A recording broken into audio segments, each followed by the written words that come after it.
Are we ready? All right, I believe we are ready to go. Good evening. My name is Sandra O'Connor, and I would like to welcome you to the Greensboro Planning and Zoning Commission meeting. Please note that this meeting is being conducted in person and online. If anyone participating online needs help with Zoom during the meeting, please email Lucas Carter at lucas.carter, C-A-R-T-E-R, at greensboro-nc.gov. Members of the Commission are appointed by the City Council and serve without pay.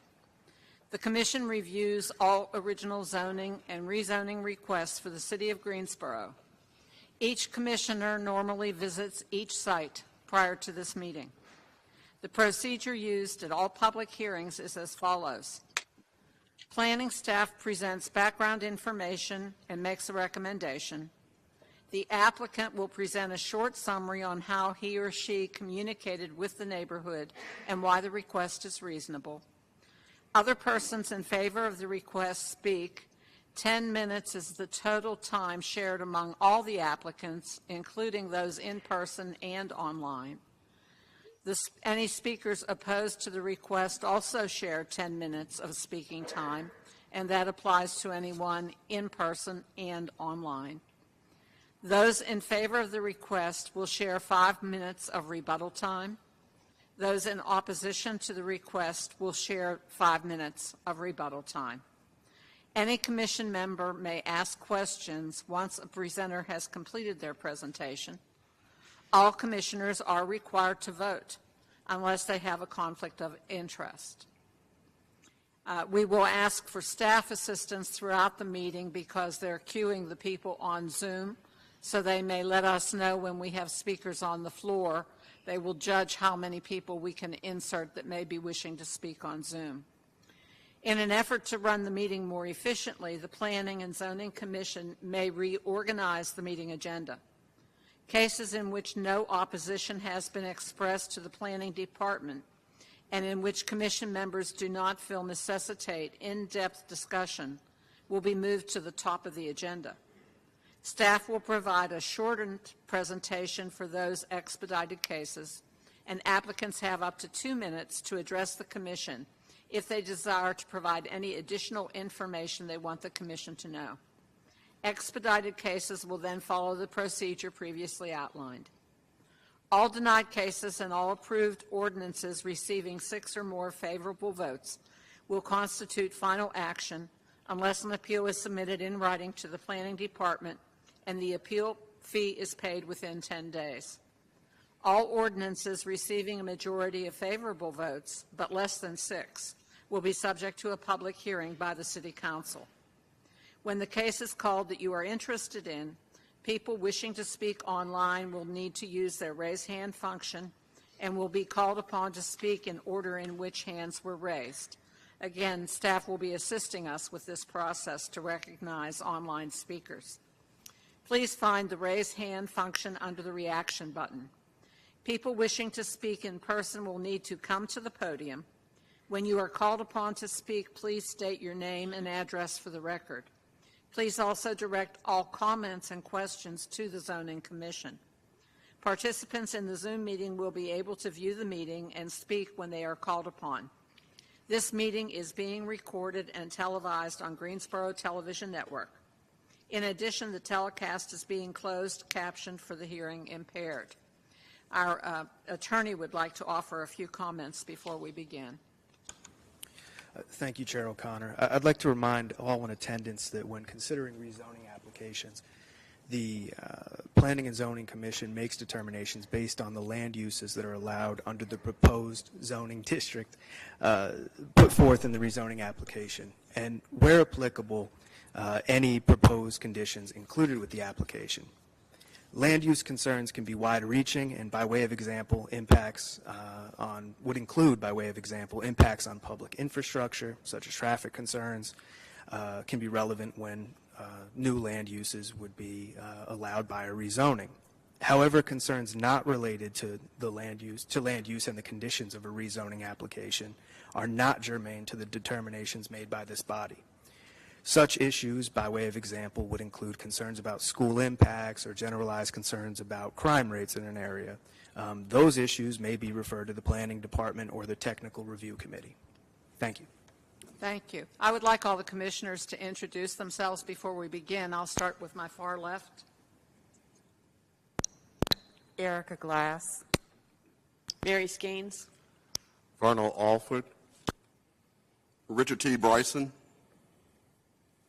Catherine Magid. Keith Peterson. We have 2 commission members online.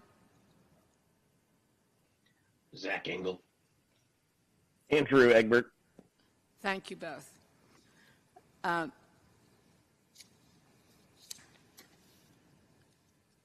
We don't have any absences to acknowledge.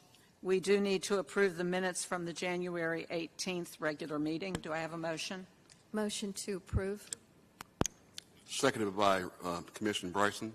Thank you, Ms. Magid and Mr. Bryson. All those in favor will take a voice vote since we have members online. Ms. Glass? Aye. Ms. Skeens? Aye. Mr. Alford? Aye. Ms. Magid? Mr. Peterson? Aye. Mr. Bryson? Aye. Ms. O'Connor, aye. Mr. Egbert? Aye. Mr. Engel? Aye. That's unanimous. Thank you. Do we have any withdrawals or continuances? Yes, Chair O'Connor, we do have one request to continue an item. It is case Z-23-01-005, 1921A New Garden Road. The applicant is asking that this case be continued to the April 10th Planning and Zoning Commission meeting. Okay. Do we have a comment from the applicant?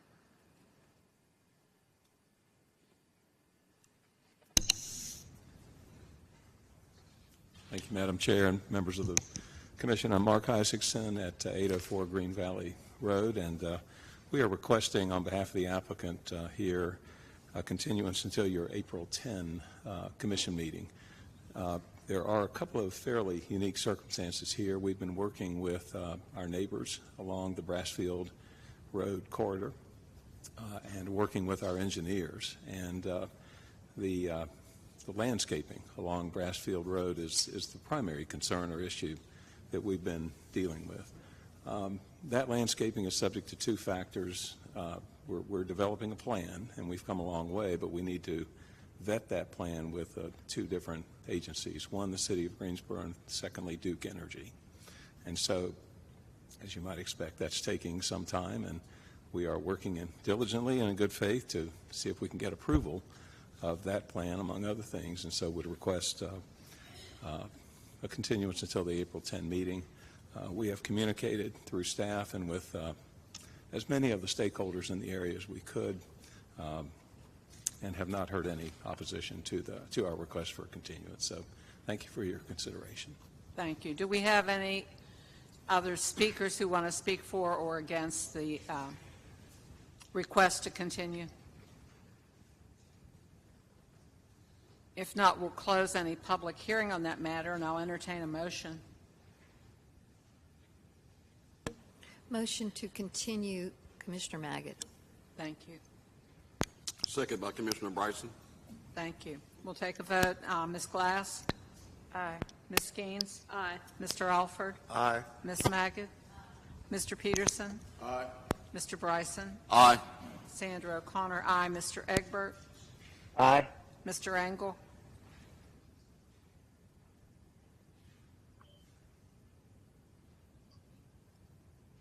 Mr. Engel? Aye. Thank you. All right, that's unanimous. Then we will approve the continuance until the April 10th meeting of the Planning and Zoning Commission. We do have some items that we have not seen any speakers sign up for these items, so we would like to move them to our accelerated agenda. I will identify those properties. If someone came in, since we were advised that there were no speakers, if there's somebody here to speak on any of these, you need to let me know so we know where to put this on the agenda. We intend to move item Z2302-001, which is 736 South Chimney Rock Road. Is there anybody here to speak on that? We'll add that to our accelerated agenda. We also would like to move PLP 2304, Z 2302-003, which is 9064 West Market Street. Is anyone here to speak on that? Would also like to move Z 2302-004, 2012 McKnight Mill Road. Is anyone here to speak on that? Other than the applicants, of course. We also want to move Z 2302-005, 1209 to 1211 Lombardy Street. We also would like to move Z 2302-006, 2200 16th Street, and Z 2302-010, 1803 Mount Hope Church Road, and Z 2302-011, 5410 Millstream Road. If we have no speakers for any of the properties I just mentioned, we will move those forward on our accelerated agenda. So we will start with the first one we mentioned, which is Z 2302-001, 736 South Chimney Rock Road.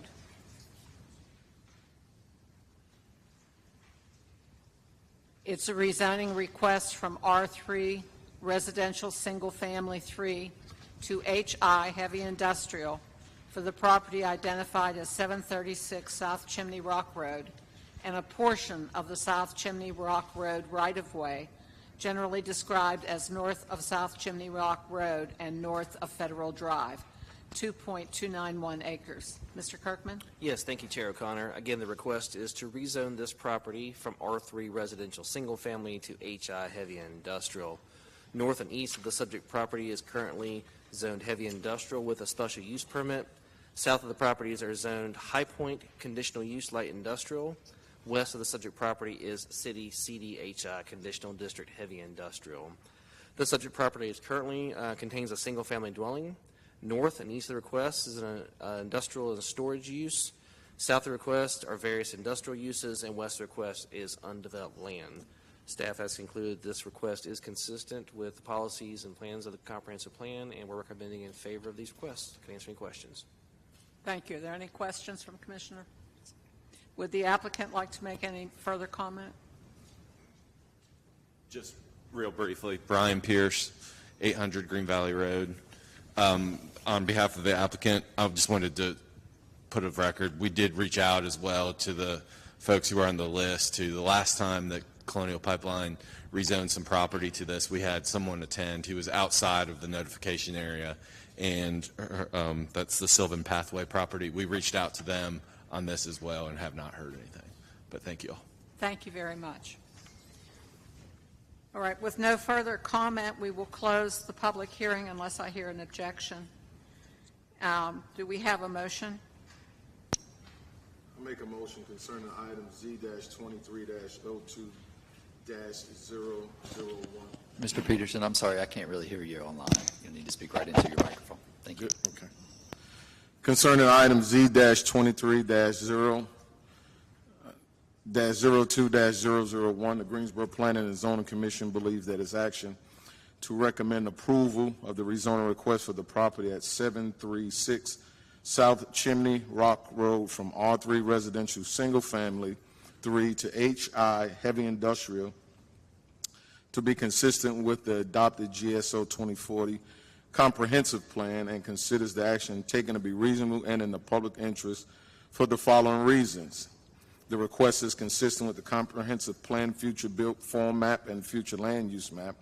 The proposed HI zoning district permits uses which fit the context of the surrounding area and limits negative impact on the adjacent properties. The request is reasonable due to the size, physical condition, and other attributes of the area.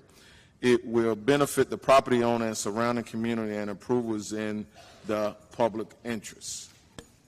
Second. Thank you. We have a motion and a second.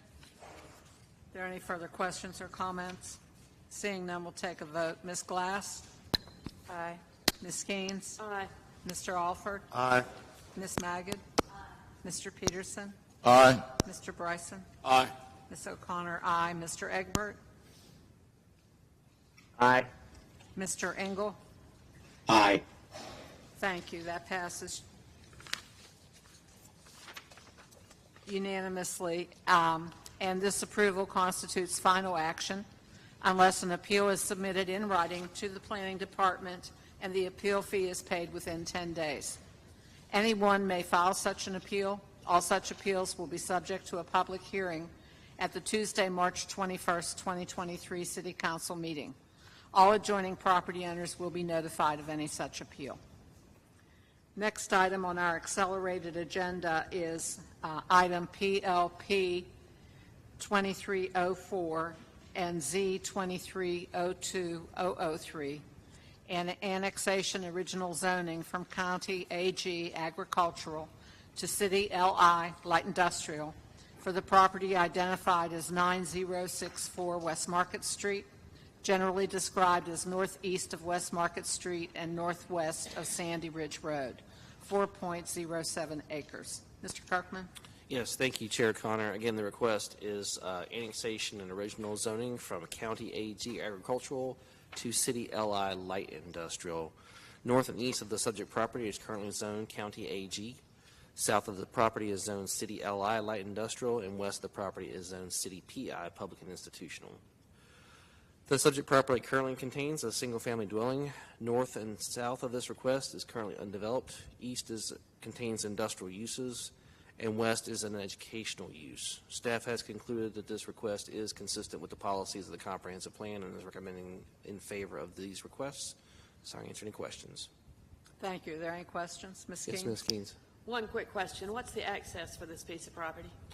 The intent, as I understand it, is to combine this with property to the south, so Okay. it's just going to be an add-on to additional existing industrial development.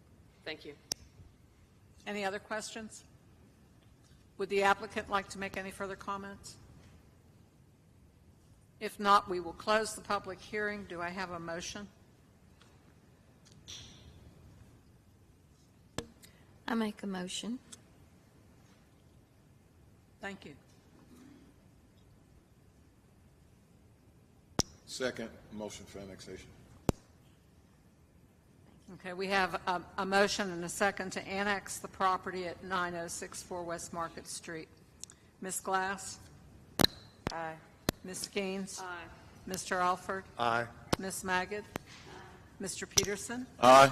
Mr. Bryson? Aye. Ms. O'Connor, aye. Andrew Egbert? Aye. Mr. Engel? Aye. Thank you. That constitutes a favorable recommendation and is subject to a public hearing at the Tuesday, March 21st, 2023 City Council meeting. And we need a motion on the zoning, please. I'd like to make a motion on the zoning Thank you, Ms. Magid. for item Z 23-02-003. The Greensboro Planning and Zoning Commission believes that its actions to recommend approval of the original zoning request for the property at 9064 West Market Street from AG Agricultural to City LI Light Industrial to be consistent with the adopted Greensboro 2040 Comprehensive Plan, and considers the action taken to be reasonable and in the public interest for the following reasons. One, the request is consistent with the comprehensive plan's future build form map and future land use map. Two, the proposed City LI zoning district permits uses that fits the context of the surrounding area and limits negative impact on the adjacent property. And three, the request is reasonable due to the size, physical conditions, and other attributes of the area. It will benefit the property owner and the surrounding community, and approval is in the public interest. I second the motion. Please, Peters. Thank you. Any other questions or comments? If not, we'll vote. Ms. Glass? Aye. Ms. Gaines? Aye. Mr. Alford? Aye. Ms. Magid? Aye. Mr. Peterson? Aye. Mr. Bryson? Aye. Ms. O'Connor, aye. Mr. Egbert? Aye. Mr. Engel? Aye. Thank you. This constitutes a favorable recommendation and is subject to a public hearing at the Tuesday, March 21st, 2023 City Council meeting. The next item on our accelerated agenda is Z-2302-004, a rezoning from R3 Residential Single Family 3 to CDRM8 Conditional District Residential Multifamily 8 for the property identified as 2012 McKnight Mill Road, generally described as south of McKnight Mill Road and east of 16th Street, 11.38 acres. Mr. Kirkman? Yes, thank you, Chair O'Connor. Again, the request is to rezone from R3 Residential Single Family to CDRM8 Conditional District Residential Multifamily. North of the property is currently zoned RM12 Residential Multifamily. East of the property is currently zoned County RS30 and City R3 Residential Single Family. South of the property is zoned R3 and RM18 Residential Multifamily, and west of the subject property is zoned R7 Residential Single Family. The subject property currently contains a single-family dwelling.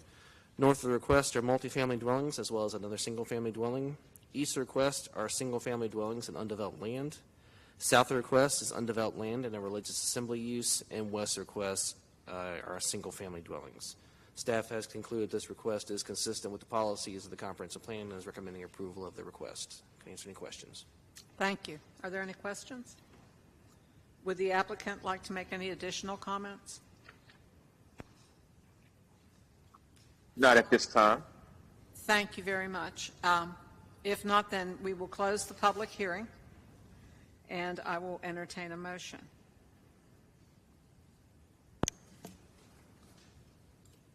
Vernal Alford. With respect to Z-2302-004, the Greensboro Planning and Zoning Commission believes this action to recommend approval of the rezoning request for the property at 2012 McKnight Mill Road from R3 Residential Single Family to CDRM8 Conditional District Residential Multifamily 8 to be consistent with the adopted Greensboro 2040 Comprehensive Plan and considers the action taken to be reasonable and in the public interest for the following reasons.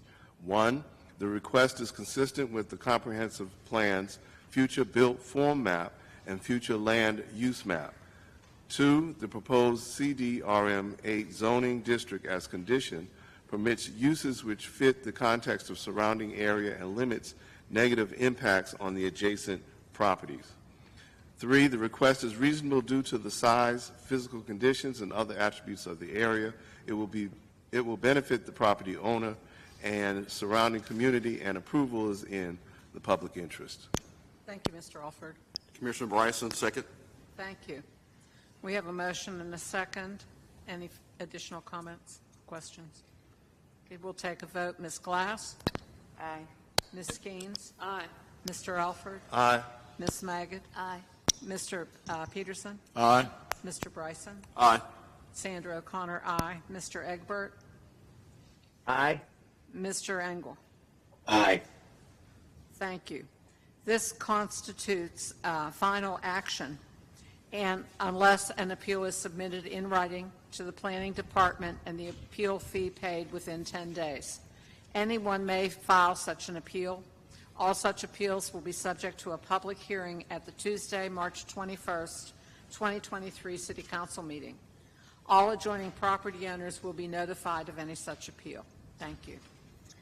The next item on our accelerated agenda is Z-2302-005, a rezoning request from R5, Residential Single Family 5, to CDRM5, Conditional District Residential Multifamily 5, for the properties identified as 1209-1211 Lombardy Street, generally described as west of Lombardy Street and southwest of Ingleside Avenue, 0.42 acres. Mr. Kirkman? Thank you, Chair Connor. The request is from R5 Residential Single Family to CDRM5 Conditional District Residential Multifamily. North of the property is currently zoned R5. East of the request is a combination of R5 Residential Single Family and RM12 Residential Multifamily. South and west request is zoned R5. The subject property is currently undeveloped. North of this request is undeveloped as well. East of the request is undeveloped land as well as a religious assembly use and single-family dwellings. South of the request are single-family dwellings, and west of the request is undeveloped land and agricultural uses.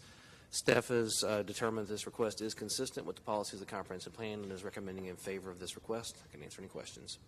Thank you. Are there any questions? Would the applicant like to make any additional comments? No.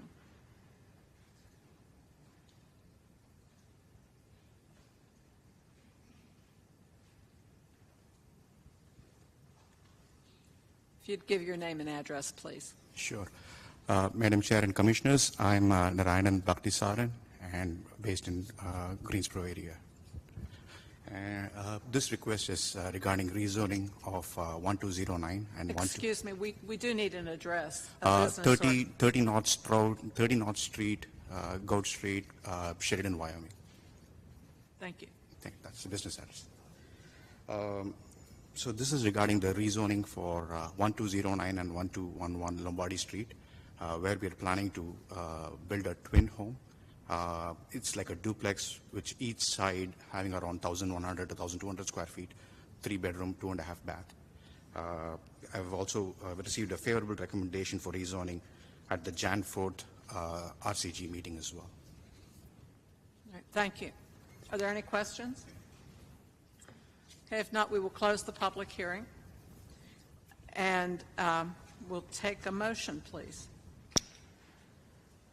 Keith Peterson, Commissioner Keith Peterson. Item Z-23-02-005, the Greensboro Planning and Zoning Commission believes that its action to recommend approval of the rezoning requests for the properties at 1209 to 1211 Lombardi Street from R5 Residential Single Family 5 to CDM RM-5 Conditional District Residential Multifamily 5 to be consistent with the adopted GSO 2040 Comprehensive Plan and considers the action taken to be reasonable and in the public's interest for the following reasons. The request is consistent with the Comprehensive Plan's future built form map and future land use map. The proposed CDM-RM-5 zoning district as condition permits uses which fit the context of surrounding area and limits negative impact on the adjacent properties. The request is reasonable due to the size, physical condition, and other attributes of the area. It will benefit the property owner and surrounding community, and approval is in the public's interest. Second, Commissioner Magid. Thank you. Any comments or questions? If not, we'll take a vote on this. Ms. Glass? Aye. Ms. Gaines? Aye. Mr. Alford? Aye. Ms. Magid? Aye. Mr. Peterson? Aye. Mr. Bryson? Aye. So Connor, aye. Mr. Egbert? Aye. Mr. Engel? Aye. Thank you. This constitutes final action unless an appeal is submitted in writing to the Planning Department and the appeal fee is paid within 10 days. Anyone may file such an appeal. All such appeals will be subject to a public hearing at the Tuesday, March 21st, 2023 City Council meeting. All adjoining property owners will be notified of any such appeal. The next item on our accelerated agenda is Z-23-02-006, a rezoning request from LI Light Industrial to CDCM Conditional District Commercial Medium for the property identified as 2200 16th Street, generally described as south of 16th Street and east of U.S. Highway 29, 1.48 acres. Mr. Kirkman? Yes, thank you, Chair Connor. Again, the request is to rezone from LI Light Industrial to CDCM Conditional District Commercial Medium. North of the subject property is currently zoned CH, Commercial High. East of the subject property is zoned CDCM, Conditional District Commercial Medium. South of the subject property is currently zoned LI Light Industrial with HI Heavy Industrial further to the south. West of the subject property is zoned a combination of LI and CH. The subject property currently contains a child daycare center and a special event center. North of the request is an undeveloped portion of a shopping center. East of the request are auto service uses. South and west of the request are undeveloped land. Staff has concluded this request is consistent with the policies of the comprehensive plan and is recommending in favor of this request. I can answer any questions. Thank you. Are there any questions? Okay. Would the applicant like to make any additional comments? Seeing none, we will close the public hearing, and I will entertain a motion, please. I'd like to make a motion. Thank you, Ms. Magid. Item Z 23-02-006.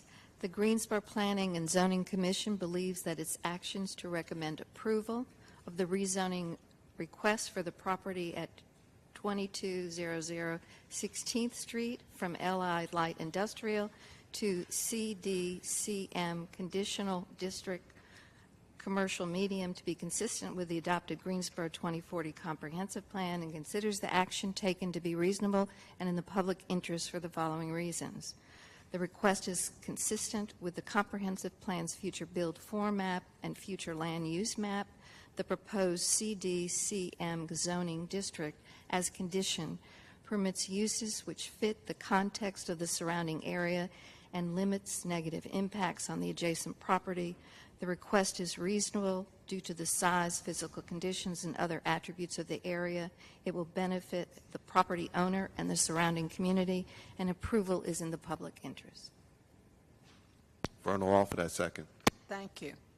Any additional comments? If not, we'll take a vote. Ms. Glass? Aye. Ms. Skeens? Aye. Mr. Alford? Aye. Ms. Magid? Aye. Mr. Peterson? Aye. Mr. Bryson? Aye. Ms. O'Connor, aye. Mr. Egbert? Aye. Mr. Engel? Aye. Thank you. This approval constitutes final action unless an appeal is submitted in writing to the Planning Department and the appeal fee is paid within 10 days. Anyone may file such an appeal. All such appeals will be subject to a public hearing at the Tuesday, March 21st, 2023 City Council meeting. All adjoining property owners will be notified of any such appeal. The next item on our accelerated agenda is Z 23-02-010,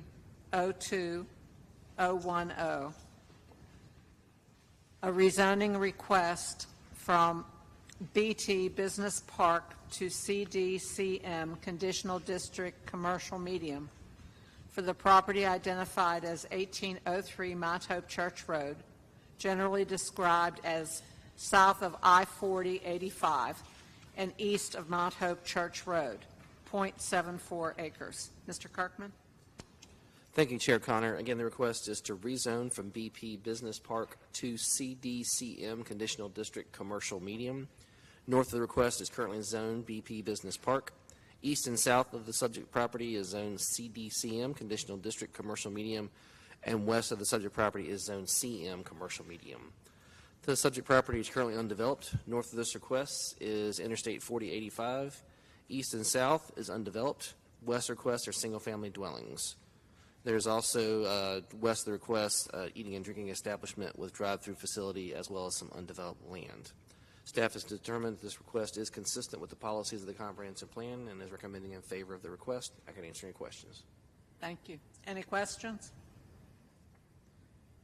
Seeing none, we'll entertain a motion. Madam Chair, this is Commissioner Bryson. For item Z-23-02-010, the Greensboro Planning and Zoning Commission believes that its actions to recommend approval of the rezoning request for the property at 1803 Mount Hope Church Road from BP Business Park to CDCM Conditional District Commercial Medium to be consistent with the adopted GSO 2040 Comprehensive Plan and considers the action taken to be reasonable and in the public interest for the following reasons. The request is consistent with the Comprehensive Plan's future built form map and future land use map. The proposed CDCM zoning district, as conditioned, permits uses which fit the context of surrounding area and limits negative impacts on the adjacent properties. The request is reasonable due to the size, physical conditions, and other attributes of the area. It will benefit the property owner and surrounding community, and approval is in the public interest. I second the motion, Keith Peterson. Thank you. Any additional questions or comments? If not, we'll take a vote. Ms. Glass? Aye. Ms. Keynes? Aye.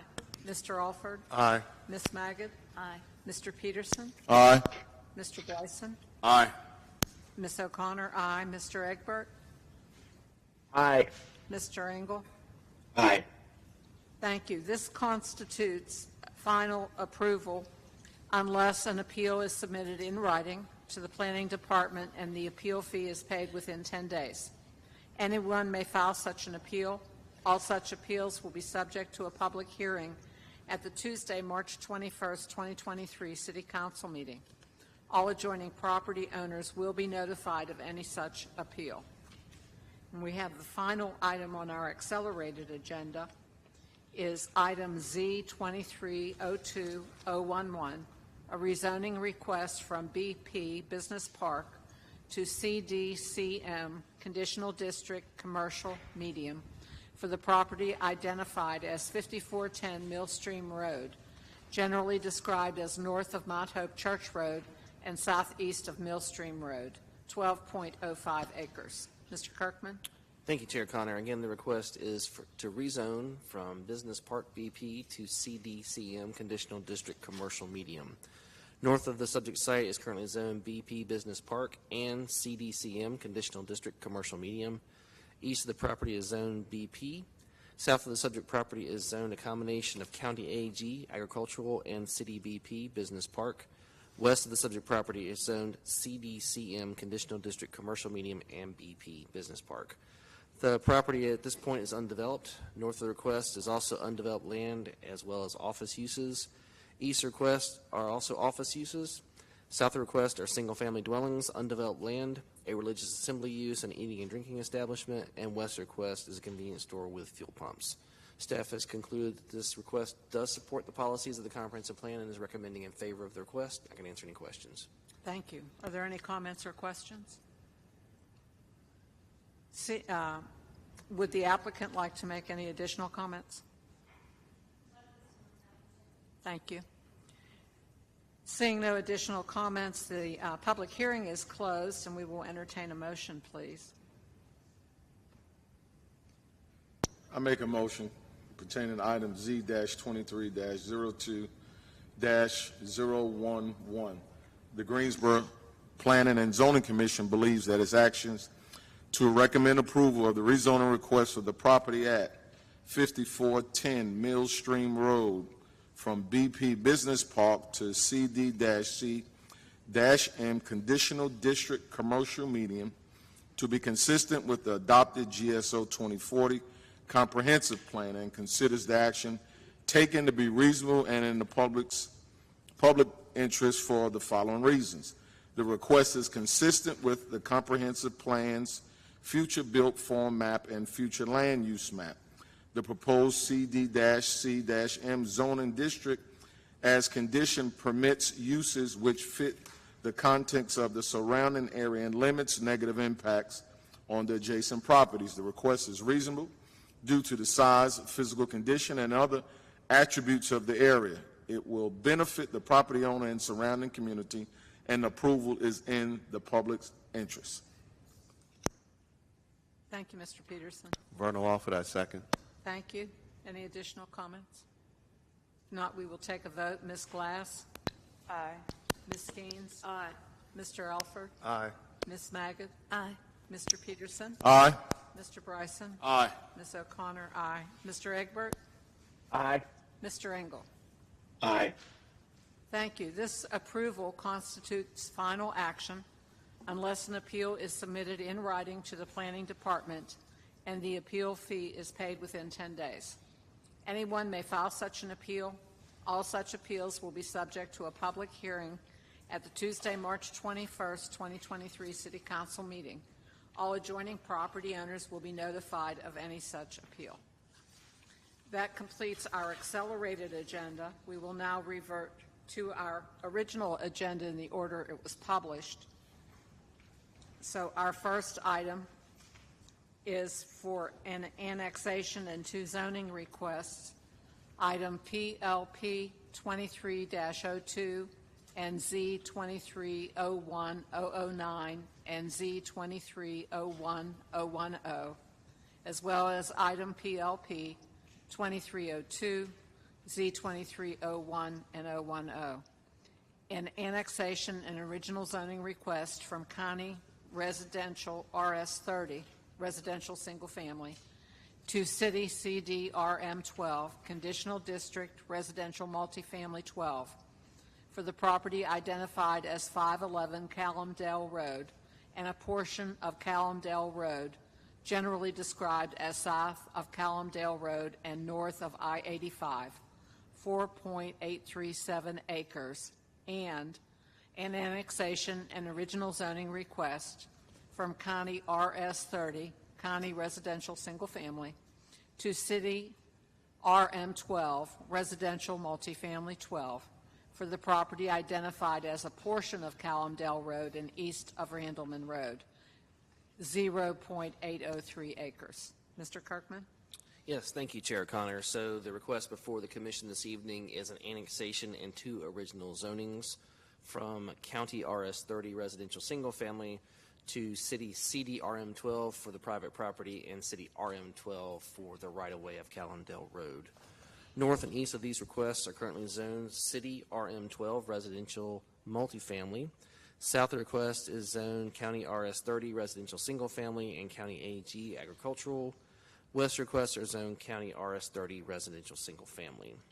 The subject properties are currently undeveloped at this time, and also include, again, the portion of Callumdale Road. North and east of the request are multifamily development projects that are currently under construction. South of the request is undeveloped land in Interstate 85. West of the request is undeveloped land as well as the Callumdale Road right-of-way. This is an image of the subject properties as it's seen from Callumdale Road. This is a multifamily development project that's under construction located north of the request, zone City, CDRM12. These are also multifamily dwellings that are under construction located east of request, zone City, CDRM12. This is Interstate 85 that's located south of request, zone County AG. This is undeveloped land located west of request, zone County RS30. These are existing multifamily dwellings that are located northwest of the request, zone City, RM18.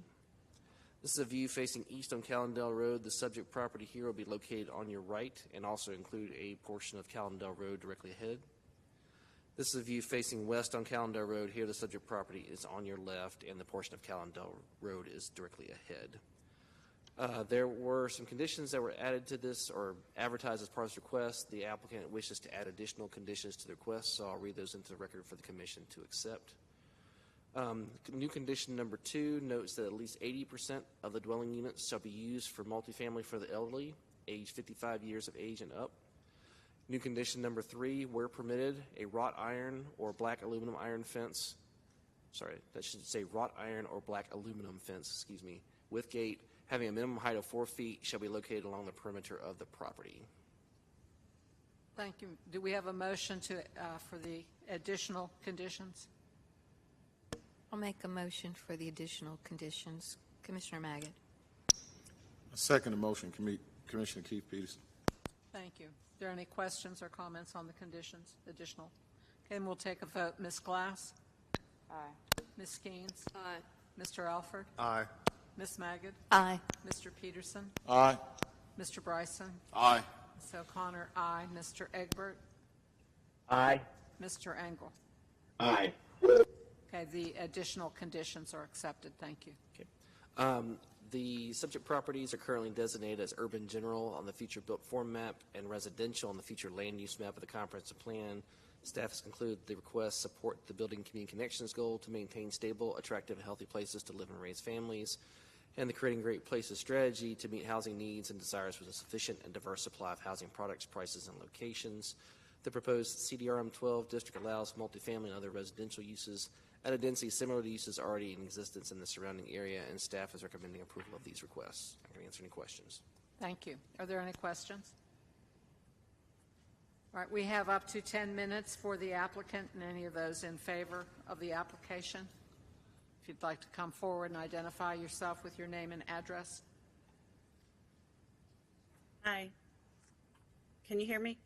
Yes. Are you in favor of? Okay. Yes, I'm in favor. Okay. I'm Identify with the yourself development with team. your name and address, please. Yes. Tracy Dusenberry, 2615 Anderson Highway, Powhatan, Virginia, and I'm here representing the development team. I thank you for recommending approval from staff.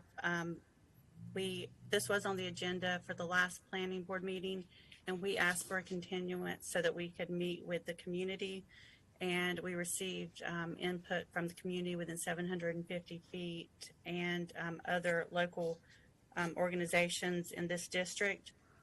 We had 2 meetings, and we did incorporate some of their concerns, and that's why we added the additional conditions. In talking with planning, these were the ones that were relevant for the zoning case. We still are planning to work with the community on some of their other concerns and continue doing that before we go to city council and what they were calling a community use agreement. So we definitely intend to continue working with the community on those other items outside of the zoning case. Thank you. Thank Is there anyone else that would like to speak in favor of the application? I saw Ms. McIver's hand go up first. I don't know if she's speaking in favor or in opposition of the request. I also have Mr. Max Sims, whose hand went up and looks like he's ready to speak in favor of the request. Okay, so we would entertain a speaker in favor. Would that be Mr. Sims, please? Ms. McIver? Yes, it would be. Can you hear me? Yes, if you'd give your name and address, please. Yes, my name is Max Sims, 601B East Market Street, Greensboro, North Carolina. I'm currently president of East Greensboro Now. We are the economic development entity in East Market Street in East Greensboro for the last 20 years. And we are very much in favor of affordable housing for our seniors in our community. We do not have enough, and we have more seniors every day coming on board. So this fits right in the schedule of our support of affordable housing for our seniors. This is a highly competitive project. It's a tax credit, so the things we do and things together here makes it a very favorable project, and I implore you to support this project going forward. We have supported it as well. We've talked with the developer, and we find them to be credible and find them to be conscientious about the project, and I think it's one that we all can be proud of in the area of East Greensboro and Southeast Greensboro. Thank you. Any other, we had another person online. Was that in favor or in opposite? Ms. McIver indicated that she was in favor of the request. Her hand is raised. She can speak. All right, if we can hear from her, please.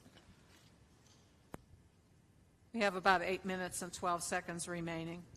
Okay, no worries. Thank you so much. Mr. Sims, I don't think we've had an opportunity to meet at the couple of meetings, but it was nice to hear your feedback. Could you identify Tracy, thank you for yourself meeting. and give your address? I'm sorry?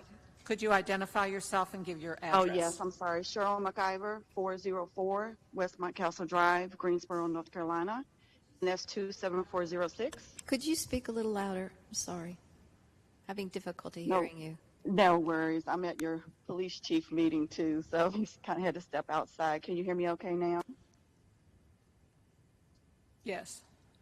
Okay, thank you so much.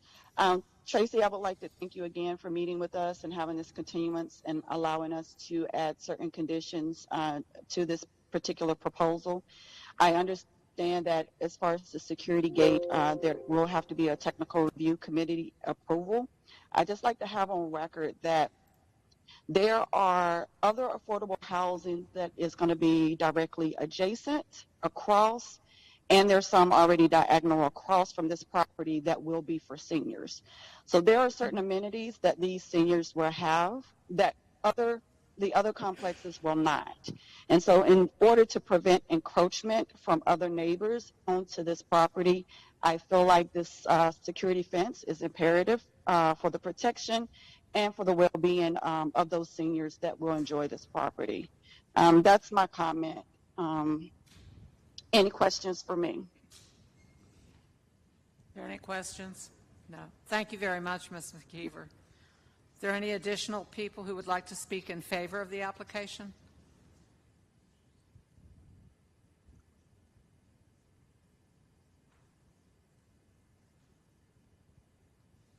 Seeing no other speakers in favor, we have up to 10 minutes for those who want to speak in opposition. Do we have any speakers in opposition?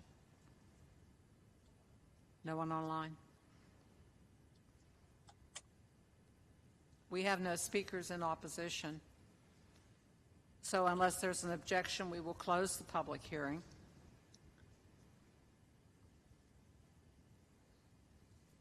And Mr. Kirkman?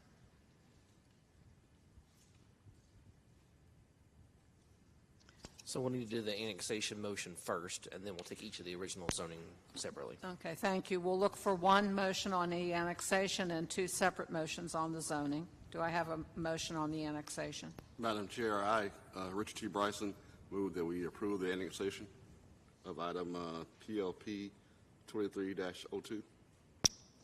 Thank you, Mr. Bryson. Commissioner Keith Peterson, I second. Thank you. Any questions or comments? If not, we will vote. Ms. Glass? Aye. Ms. Skeens? Aye. Mr. Alford? Aye. Ms. Magid? Aye. Mr. Peterson? Aye. Mr. Bryson? Aye. Ms. O'Connor? Aye. Mr. Egbert? Aye. Mr. Engel? Aye.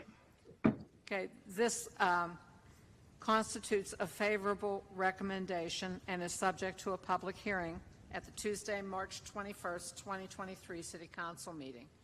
And we need two separate zoning motions, please.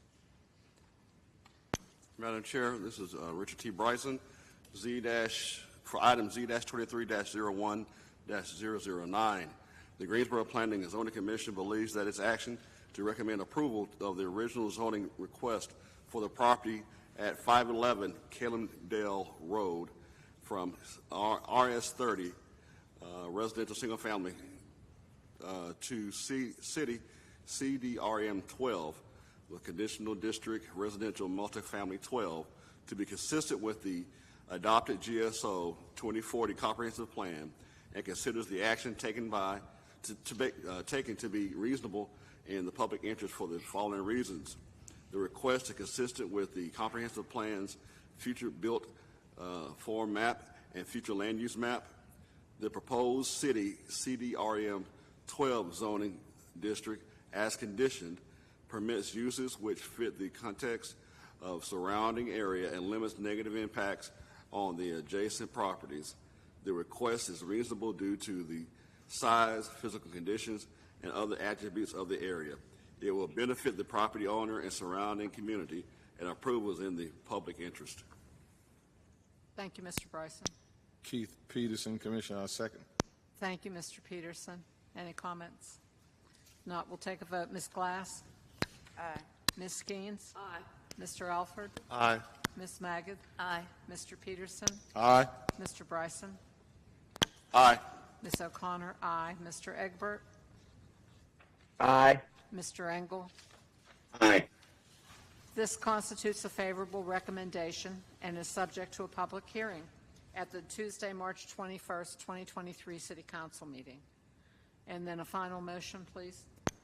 Madam Chair, item Z-23-01-010, the Greensboro Planning and Zoning Commission believes that its action to recommend approval of the original zoning request for the property at a portion of Calendale Road, east of Random Road, from County RS30, County Residential Single Family, to City RM 12, Residential Multifamily 12, to be consistent with the adopted GSO 2040 Comprehensive Plan and considers the action taken to be reasonable and in the public interest for the following reasons. The request is consistent with the Comprehensive Plan's future built form map and future land use map. The proposed City RM12 zoning district, as conditioned, permits uses which fit the context of surrounding area and limits negative impacts on the adjacent properties. The request is reasonable due to the size, physical conditions, and other attributes of the area. It will benefit the property owner and surrounding community, and approval is in the public interest. Thank you, Mr. Bryson. Vernon Alford, I second. Thank you, Mr. Alford. Any comments or questions?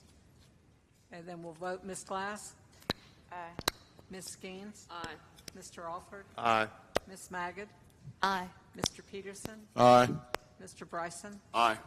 Ms. O'Connor, aye. Mr. Egbert? Aye. Mr. Engel? Aye. This constitutes a favorable recommendation and is subject to a public hearing at the Tuesday, March 21st, 2023 City Council meeting. Thank you. The next item on our agenda is item Z2302-007, a rezoning request from R3 Residential Single Family 3 to CDR7 Conditional District Residential Single Family 7 for the property identified as 5806 Brass Eagle Loop, generally described as north of Brass Eagle Loop and southwest Long Valley Road, 8.99 acres. Mr. Kirkman? Yes, thank you, Chair O'Connor. Again, the request is to go from R3 Residential Single Family to CDR7 Conditional District Residential Single Family. North of this request is currently zoned R3. East and south of the request is zoned PNR, Parkland and Natural Resource Areas, and west request is zoned R3 Residential Single Family. The subject property currently contains a single-family dwelling. North of the request are single-family dwellings. East and south are parkland and undeveloped areas, and west request are single-family dwellings. This is a view of the subject property as it's seen from Brass Eagle Loop, and this is a view of the subject property as seen from Long Valley Road. This is a single-family dwelling located north of the request, zoned R3. This is the parkland that's located east of the request on Long Valley Road, zoned PNR. This is undeveloped land, also located south of the request, zoned PNR. This is a single-family dwelling located northwest request on Fleming Road, zoned R3. This is a view facing southeast on Brass Eagle Loop. The subject property here is located on your left. This is a view facing northwest on Brass Eagle Loop. The subject property here is located on your right. This is a view facing north on Long Valley Road. The subject property here is on your left. And this is looking south on Long Valley Road. The subject property is located here on the right. This is the condition that was submitted by the applicant as part of the request and advertised as part of the hearing. The GSO 2040 Comprehensive Plan designates the property as urban general within an urban mixed-use corridor on the future built form map and residential on the future land use map. The request does support the comprehensive plan's creating great places goal to create interesting and attractive places and vibrant public spaces and neighborhoods across Greensboro, and the filling in our framework goal to arrange land uses for a more vibrant and livable Greensboro. Proposed CDR7 district is compatible with the uses in the surrounding area and increases the range and choice and supply of housing in this area. Staff is recommending approval of the request. Thank you, Mr. Kirkman. We have 10 minutes combined for the applicant and all those who wish to speak in favor. Mr. Isaacson. Thank you, Madam Chair, members of the Commission. For the record, Mark Isaacson at 804 Green Valley Road in Greensboro. This evening I'm here on behalf of Granville Homes, which is the applicant for this project.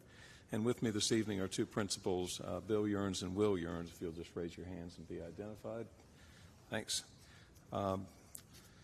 Granville Homes, I would submit, has a reputation for creating high-quality, diverse, and creative residential communities in this area. Granville has identified the subject property as a prime location to create a new single-family community and provide additional housing inventory to address our city's increasing housing needs. If you'll, let's see, you got that? Thank you.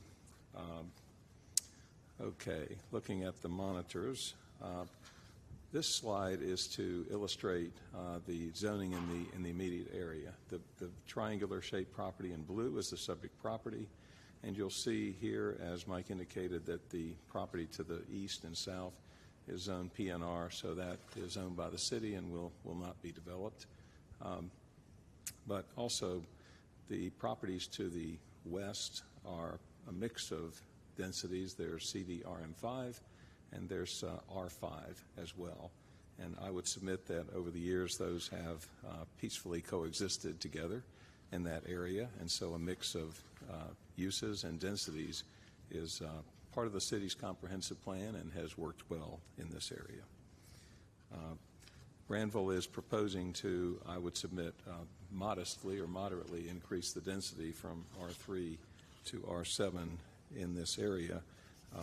And I believe that is in concert with the city's comprehensive plan goal to maximize the highest and best use of the property, increasing density where appropriate.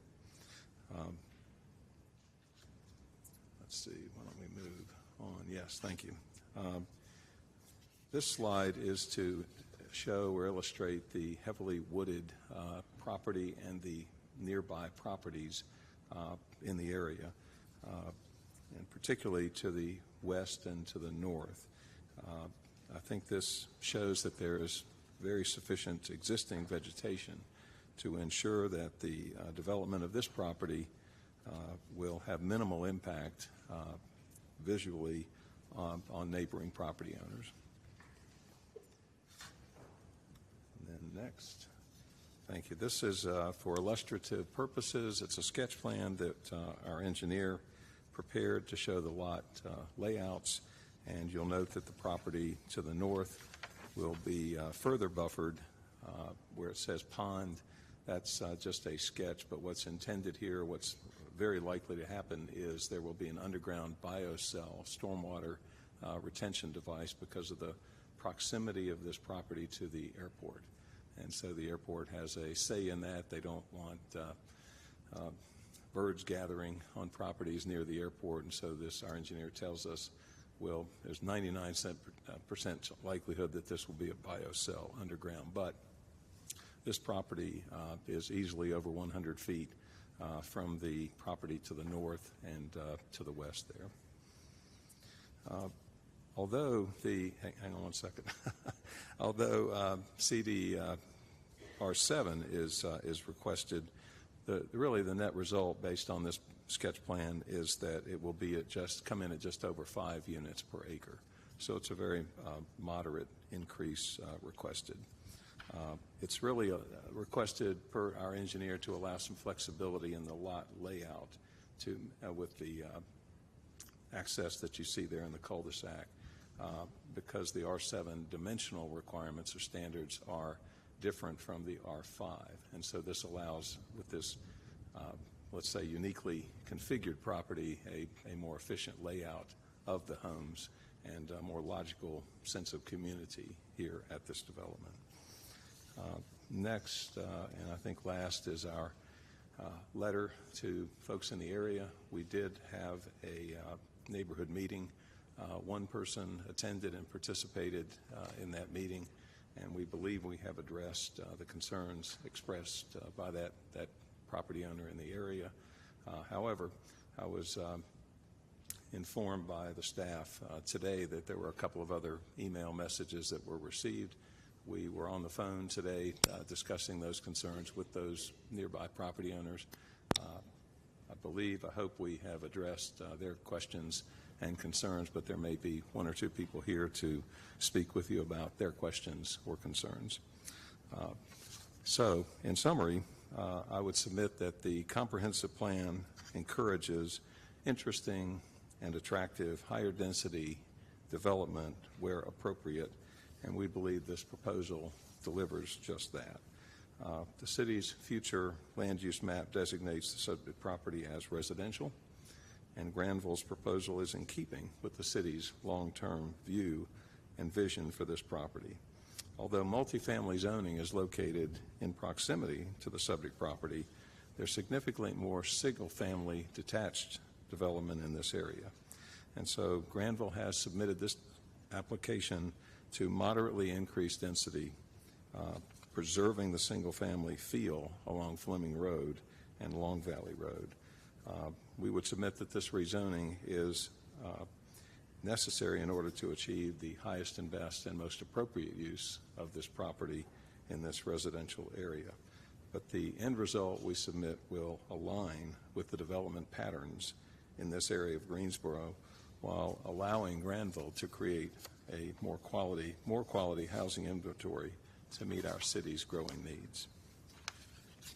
And with that, I'm happy to answer any questions, and Mr. Yearns and Mr. Yearns are both available to answer questions as well. there any questions? Ms. Gaines? Mr. Isaacson, you said that. Ms. Gaines, can you pull your microphone down just a little bit? Thank you. How about that? You commented that the density as proposed in the illustrative sketch was closer to 5 than it was to 7. How much closer? Well, it's pretty accurate. In other words, it's 9 acres, and there are 45 lots 45, that are that laid was the out number. right Okay. on the sketch. That's right. Thank you. Right. Thank you. Any other questions? Just one question. Ms. Magid? Mr. Kirkman, an R5 would be for 9 acres, 45 units? Just based on a rough calculation, yes, it's approximately 5 units per acre. Okay, thank you so much. Any other questions or comments? Thank you, Mr. Thank you. Isaacson. Would anybody else like to speak in favor of the application? We have 3.5 minutes if anyone else would like to speak in favor. Seeing no one, we do have 2 people signed up in opposition, so we have up to a combined 10 minutes for those who would like to speak in opposition. If you'd like to come to the podium and identify yourself with your name and address, please. I have Mr. Marshburn and a Mr. Berger.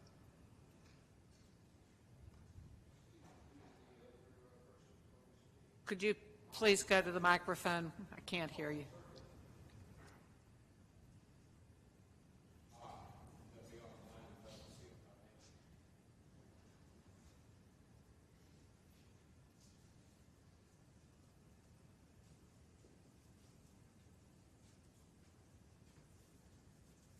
If you would give your name and address, please. No disrespect for the hat, but these lights bother me. I'm William A. Marshburn, 4693 Long Valley Road. I reckon I'll be the first to speak. Yes. Thank you, ma'am. Well, I was unaware of this until Saturday, and I saw the sign. Talked to someone this afternoon with your planning department. They were very helpful. Still didn't learn a whole lot, but then I talked with Mr. Isaacson and Mr. Yerns, and they filled me in very kindly a lot of what was going on. I've lived there all of my life practically on Long Valley Road. Wouldn't be here tonight except for the forcible annexation of the entire area in 2008. It was the largest forcible annexation in Greensboro's history, and it was against the law, by the way. Everyone I talked to in development and attorneys are quick to add, we don't do that anymore. But the fact is, it was done, all the annexation was done, so it doesn't really matter whether you do that anymore. Now, in 2008, I was coming in here to speak, and I was arrested outside, and I had this book. It was Jeffrey Grady's Fighting Annexation. Now, Jeffrey Grady's was a journalist, writer, well known in Raleigh-Durham in the 50s and 60s and 70s. He wrote the book. I had it here, and it was stolen from me. So I've petitioned the city over the years, and no one ever gets back with me. So I would like that book back. It was stolen. So if you could make some inquiries, I would appreciate it. Go ahead and read it before you give it back to me if you can find it. Now, I know that area like the back of my hand. I'm an amateur archaeologist. The Heiss land to the west of it, I suppose, I found 4,000 to 6,000 year old projectile point, which is very old, going the outside edge of accepted time span for the settlement of North America. Very interesting. And kindly, Mr. Yerns said that if they do develop it, he'll let me continue my provenancing of any artifacts there. I believe that the minimal for a home is an acre. You start making dwelling units after when you get smaller than that. As far as a park being there, it's a swamp. Partially it's a swamp because of the city of Greensboro, but primarily because of the workers' project in the 1930s during the Depression.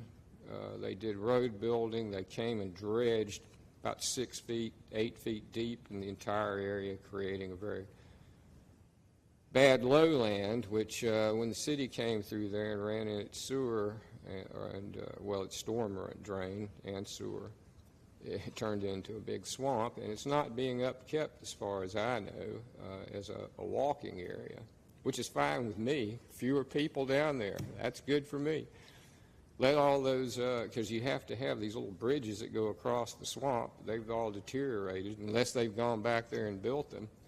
Good, let them go away. If people want to walk back in there, then do it on foot in the muck. So, since I believe there may be someone else speaking, I will, and there's a possibility of an appeal, but from what I've learned tonight, I don't know, and since I did get a chance to speak, I don't know if I'll say any more on this matter. Thank you very much. Thank you. We have about 5 minutes and 35 seconds remaining. If anyone would like to speak in opposition.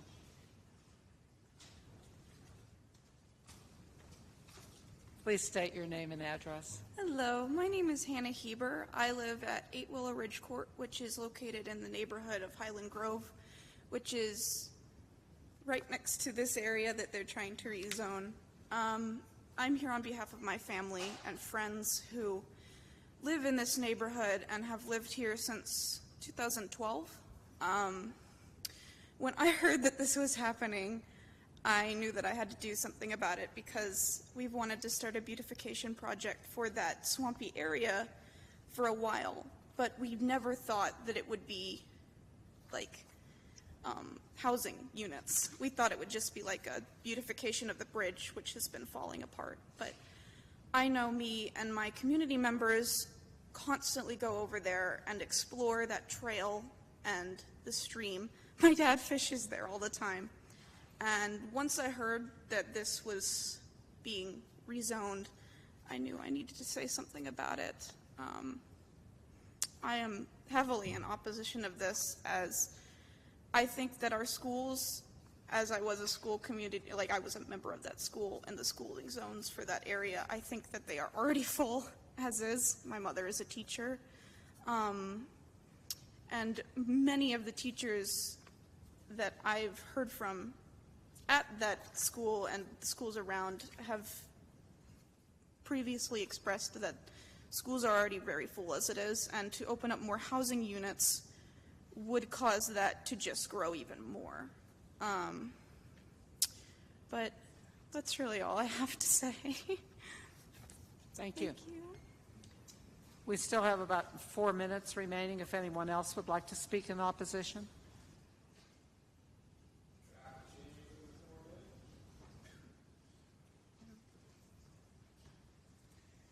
Please give your name and address. Yes, good evening, Madam Chair and Committee. My name is Mike Berger. I'm at 4502 Cardinal Cove Lane South here in Greensboro.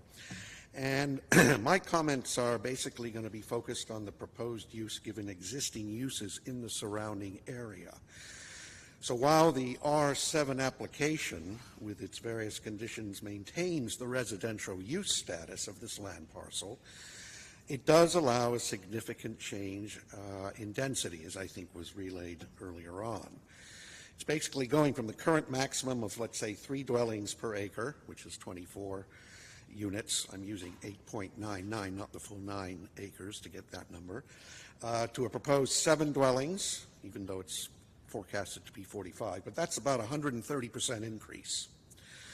Existing uses in the surrounding area, as was pointed out, are all at an R3 status as per the mapping which was provided with the hearing notice. I have not seen any R5 in that surrounding area. And additionally, there are two statements which caught my eye in the staff analysis section on page 7 of the zoning staff report, which don't seem to be 100% accurate and might be somewhat misleading. Quoting, statement 1 is, "This request is compatible with the uses present in the surrounding area." There are no R7 uses in the surrounding area. And statement 2, similarly, this request is generally compatible with the existing development and trend in the surrounding area. Again, both statements somewhat inaccurate, as there are no R7 zone uses in the surrounding area. So in reality, this is sort of a one-off spot zoning application, which does significantly change the profile of land use in the area. And therefore, I would say that at the current state, the recommendation in the zoning staff report to approve the application is highly questionable, and I think it should not be approved at this stage. I think, in summary, the notion of further development on the property is really not the issue. Rather, it's the one-off change in zoning status, which is of utmost concern as it significantly increases the density, which is not in line with the surrounding area properties. I had an opportunity with some email exchanges for Mr. Yerns and so on. I was overseas traveling, so we were unable to connect. But I do know that he and the team are hoping to resolve this. So thank you for those comments. Thank you very much. Is there anybody else that would like to speak in opposition to the application? We have 1 minute, 28 seconds remaining. If not, then we will offer up to 5 minutes rebuttal time for the applicant and then for those in opposition. Thank you, Madam Chair. Just a couple of points. As the Commission may be aware, this is the first step in quite a long chapter in this book. If approved, it will go through a rigorous review by the city's technical review committee, including any low-lying or floodplain areas, any watershed regulations, any road improvements, among others. I think I heard that the school system was mentioned, and of course that's not within the purview of this commission.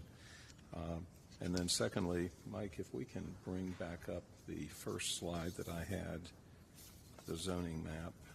I'd just like to make sure that the commission has accurate information. Yes, that's right. So thanks. If you'll look at the zoning map that's on the monitor here, you'll note that, again, the subject property is in blue, and then there's a mix of R3, R5, and residential multifamily 5 in the area. That is to the north, the west, and then obviously to the south. And so, again, I would submit that it's just not uncommon to see this mix of densities and uses in an area of our city. And I certainly understand that change is difficult in any particular area, especially here. But I believe that when we look at our comprehensive plan, which has been duly adopted by Council, that this request fits squarely within the principles and concepts that are encouraged by our comprehensive plan. And I think that it will make a very reasonable and productive use and efficient use of the property, and I think it will fit well. So based on all that, would again submit this for consideration by the Commission, and happy to answer any questions that the Commission may have. Thank you, Mr. Isaacson. Any questions? Vernal offered to have a question. I don't see a scale on this map, so could you tell us about how far it is from the subject property to that RM5? It doesn't show on ours in the book, which have a scale. This doesn't have a scale that I see. What's that?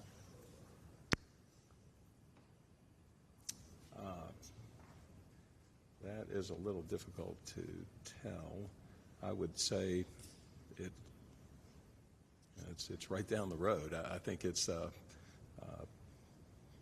perhaps about 1,000 yards, something like that.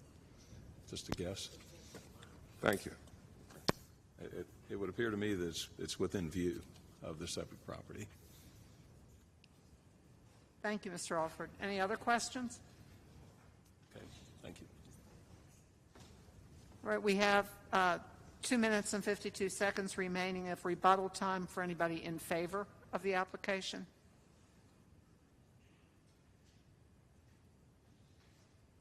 Seeing none, we do have up to 5 minutes of rebuttal time for those in opposition.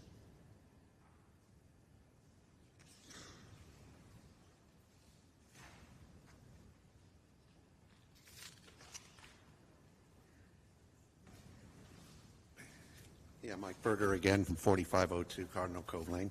Yeah, the map that's been put up on the screen is somewhat different from what we received in the mail. I'm not sure where the RM5 location specifically is, but it's definitely not within eye's view of the subject property. Yeah, go ahead. Yes. There. Yeah, so the RM5, I know that's up the road. It's not that's the Tamarin Court area, I believe it's referred to up there. That's more than 1,000 feet. That's past Crystal Lake Road, as you can see. So it's further up. And again, I don't know. I mean, that's a nice community. So again, my point was it's not contra development. However, I think the current density proposed needs to be reevaluated. So just to clear the record as to how the distances that was questioned. It's not within eye's view. Thank you. Okay. Any other rebuttal time? We have 3 minutes and 57 seconds remaining for those in opposition.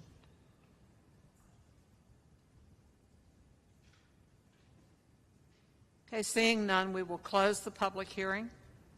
Are there any comments? Questions? Do I have a motion?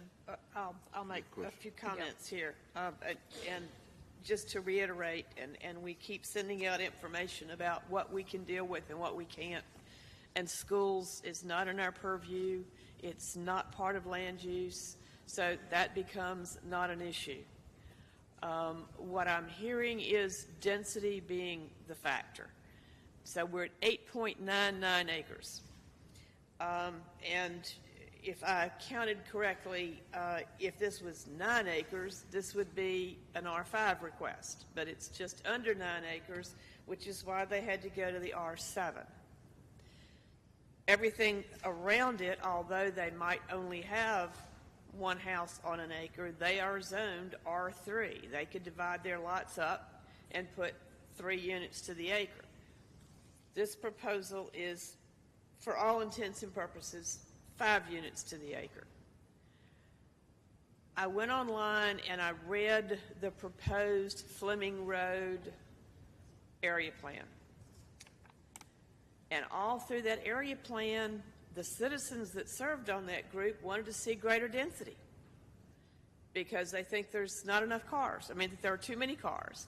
And they want to see the commercial in the nodes and everything else that's built to be greater density. And that's what this is.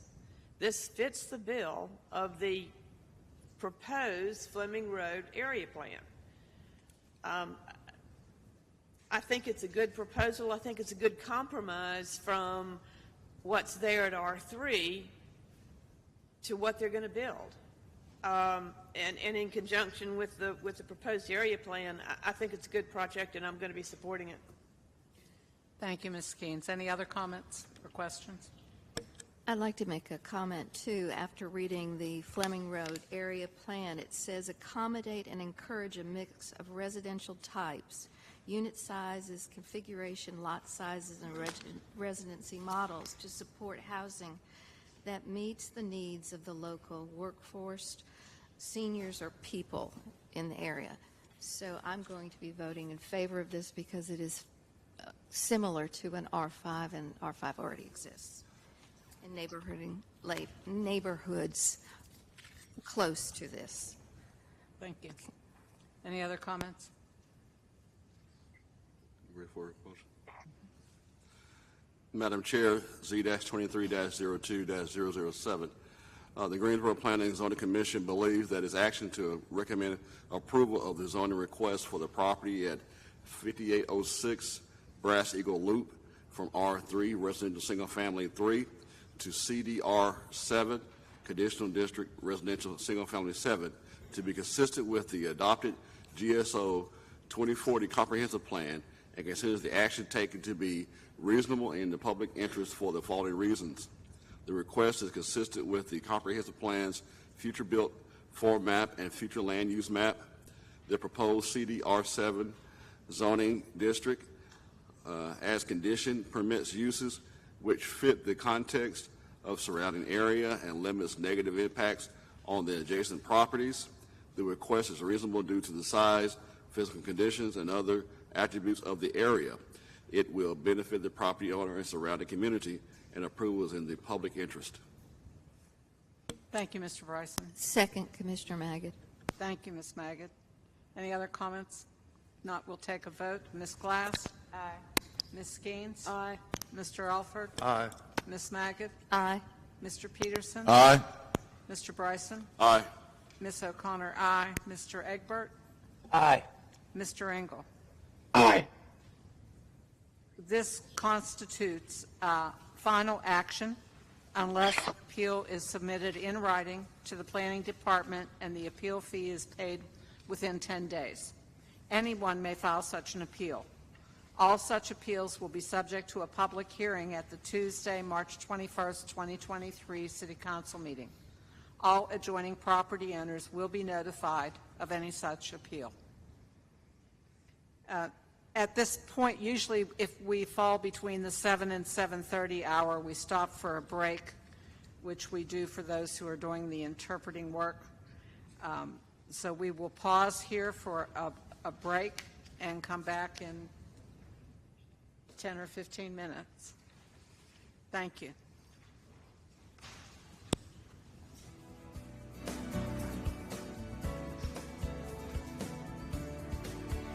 Recording stopped.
Ago, Greensboro City staff and council members moved into the Melvin Municipal Office Building, consolidating many departments all under one roof. We chatted with the man for whom City Hall is named about the building and the people who passed through these doors. I'll bet you since I left, I haven't been in here 8 times. A walk through City Hall with Jim Melvin is a walk through time. Are you flooded with memories? Yes, mostly personal. Hazel Birch was the city clerk, wonderful woman. I used to call her the mother of the city. And then Nancy Peak.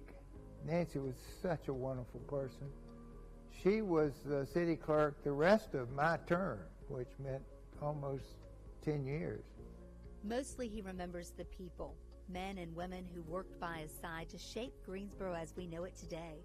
And he remembers where his passion for community all started. My daddy, who ran a little one-horse service station down on South Greensboro on Ashburn Street, now Martin Luther King, he really kept trying to make Greensboro better, and I saw that. He talks about his time with the JCs, where he learned how to serve and began to work closely with Greensboro city government. Carson Bain, who was mayor at the time, and a great mayor, I might add, he decided we needed to build a governmental complex. That's the way it was sold. And they appointed a committee of 5 people. Melvin was one of the 5 tasked with designing a building that could bring city services spread over several blocks at the time, all in one place. But then we selected the architect, who was Catalano, world famous, and we told him that we wanted a state-of-the-art, modern, open office landscaping complex, and that's what he gave us.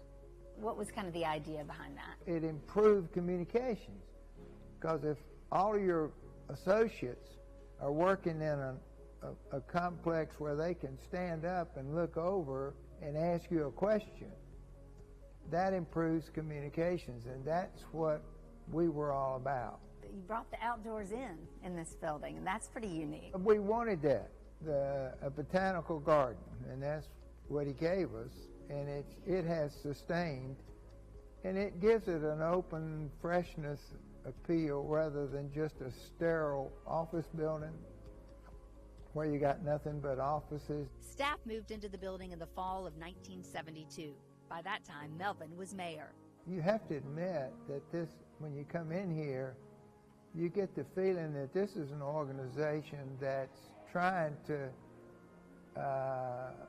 be in touch and be communicative and be open to the public.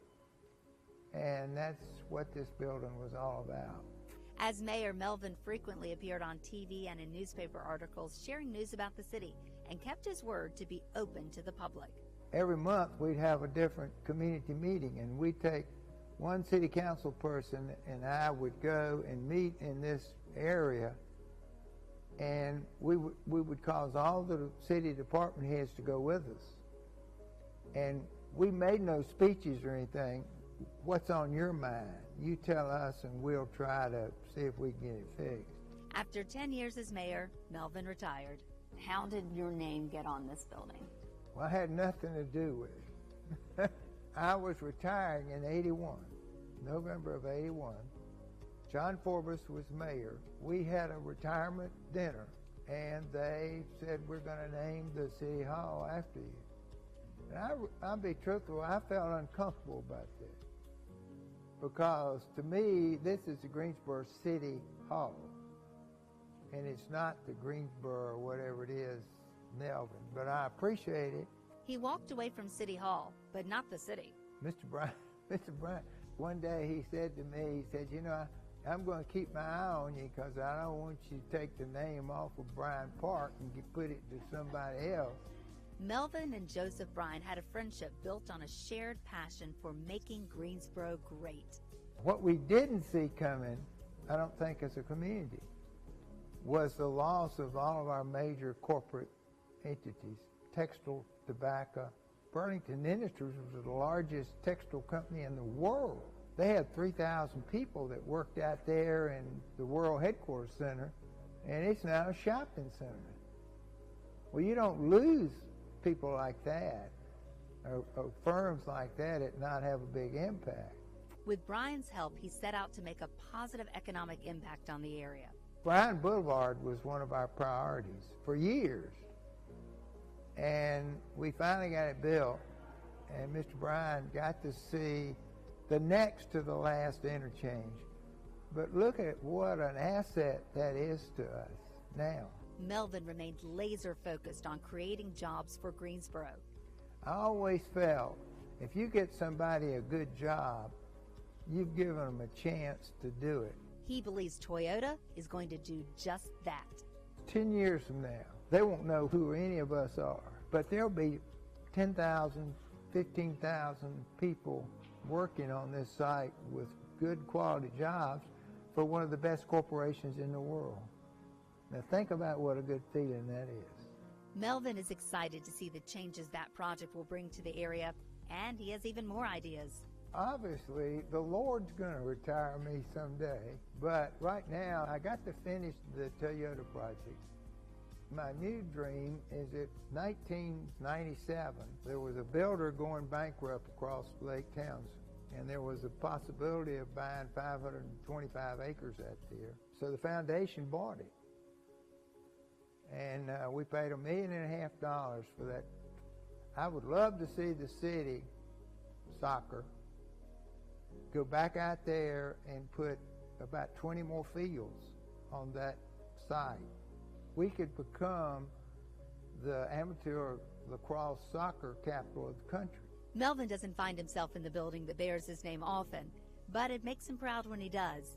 Not because his name is over the door, but because the people inside share his passion for Greensboro.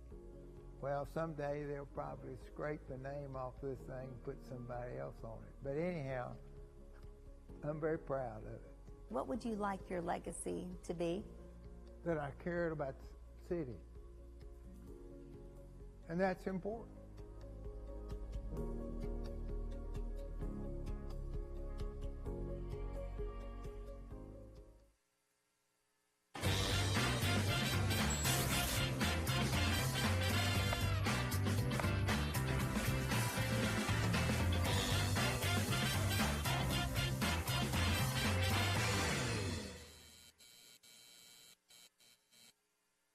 With locations across the country, Red Crab now has a following and a home in Greensboro.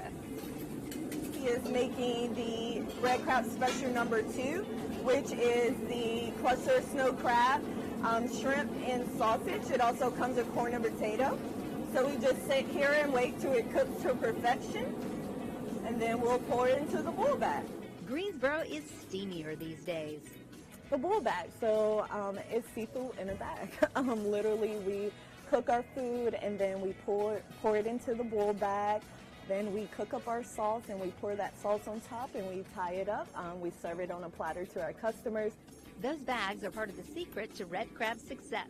Red Crab is a phenomenal place to be. It is a seafood concept. We do bowl bags, we do fried food. It's the best place to be in Greensboro as far as seafood is concerned. Sabrina Benjamin has lived in Greensboro all her life and never ate too much seafood. My mom was allergic to seafood, so we didn't have much seafood. But when she tried it, I liked it right away. Shrimp is still my favorite to this day. when she heard a new seafood concept was coming to Greensboro, she knew she wanted to be part of it. I definitely wanted to get my foot in the door.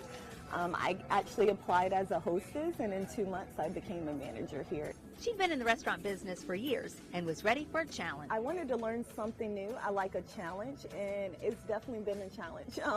It's taught me new things, things I didn't even know about seafood. What she learned was in Greensboro, seafood is a hit. It worked. It worked. People enjoy it. People still come here, and our business is still growing. There you have it, guys. Perfection. Okay, we've got special number 1 and special number 2, and it's time for lunch. Before we eat, let me tell you, there are 2 locations in Greensboro for Red Crab, one on Gate City Boulevard, one on Kun Boulevard at Pyramids Village, and you can check them out online and order online at redcrabseafood.com. Let's eat.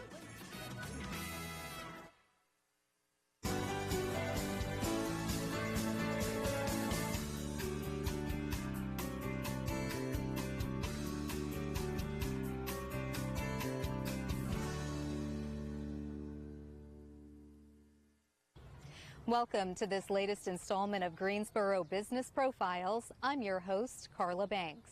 Join me as I feature a variety of business owners who choose to call Greensboro their home. It goes without saying, the small business community is critical to our local economy. Greensboro Business Profiles highlights their services and celebrates their contributions. Let's meet today's profile. My motivation for branching out and starting my own private practice was a result of me wanting to be able to show up in this field of mental health authentically. I was able to start my therapy career with a local agency, Peculiar Counseling. Absolutely love them. They taught me everything, taught me a lot of what I know now. And so just being able to see the effect that I had and knowing how much of a leader I am, I wanted to be able to see, you know, if this could be possible. And it has been thus far, and just being able to show up in both of my passions of social work, therapy, and fashion, and being able to make that all live in one place. Theranista is therapist and fashionista put together. So a couple years ago in 2018, I started a fashion styling company, and it was originally called Fetch Fashions because I was obsessed with the term fetch. And I am very much so a girl's girl. I love to dress up. I love to have all of the razzle dazzle. And so I enjoyed at the time styling people. So I was styling photo shoots, local business brands, just all types of ventures I had gotten into. And so I was like, okay, like, you know, I was also a therapist at the same time. So I was like, okay, how can I make this live in one place? I was like, it just came to me. I was like, Theranista. I was like, I can make this work. I can really make this work. And so ultimately the business is Theranista Wellness, helping you look as good as you feel and feel as good as you look. You know, being able to speak this message of you can't just work on the outer without working on the inner, and vice versa. Like, we have to be able to become our whole best self and how we present to the world from an internal and external perspective. They love being able to come into a safe space that I've created, because ultimately when I show up in the consultations, I like to call them a vibe check. Like, this is where we meet and greet, because I'm very big on people finding their therapist, especially for men. When men go into therapy, they know the type of therapist that they desire. So they know if they would like to see an African-American female, they know if they would like to see a Caucasian female, they know if they would like to see a man, Caucasian or African-American. Men know what they want going into therapy. So me being myself does not bother them. And I made sure in my marketing, in my overall aesthetic, that it wasn't too girly, because I did want to attract men. I want to attract all people to be able to come in and seek wellness. I really enjoy being able to teach my clients skills, because they have a running joke, and they don't even know it amongst everyone, where they say, I make life seem so simple within the green walls. And I tell them it is that simple. When you all take the skills that we discuss in here and you apply it in your real life situations, life is really that simple. And they come back and they're like, so I did what you told me to do and it worked. And I'm like, I know, yay. So it's me being able to teach them the necessary skills, because they don't have a therapist in their pocket. So I tell them I can't go down into Thumbelina form and be with you all over the place. That's not the thing. But here are some skills, right? Skills to deal with anxiety, skills to deal with depression, skills to be able to improve your overall gratefulness in life. And so those are some of the things that we discussed, just going over life's transitions and life's problems, because they're there. But one of the things that I tell them is that when you come to therapy, we're dealing with all of life, right? So the good thing is, if you start therapy and we're dealing with everything that has happened before today, when life happens tomorrow, it's not as heavy, because you don't have yesterday's stuff and what's in front of you stuff. You're just dealing with what's in front of you. And it makes life a little bit easier, a little bit manageable. One of the things I tell especially my teenagers, is that because there is this unfortunate pattern of self-harm behaviors, of cutting and just doing various things. And so usually I get teenagers that don't like talking to their parents, and I'm like, okay, that's fine if you don't want to talk to them, but you have to talk to me. We have to be able to create that trust bond in here, so that I can make sure that you are safe. And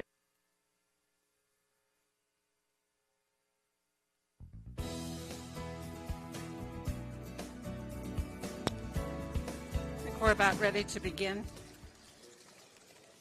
Recording in progress.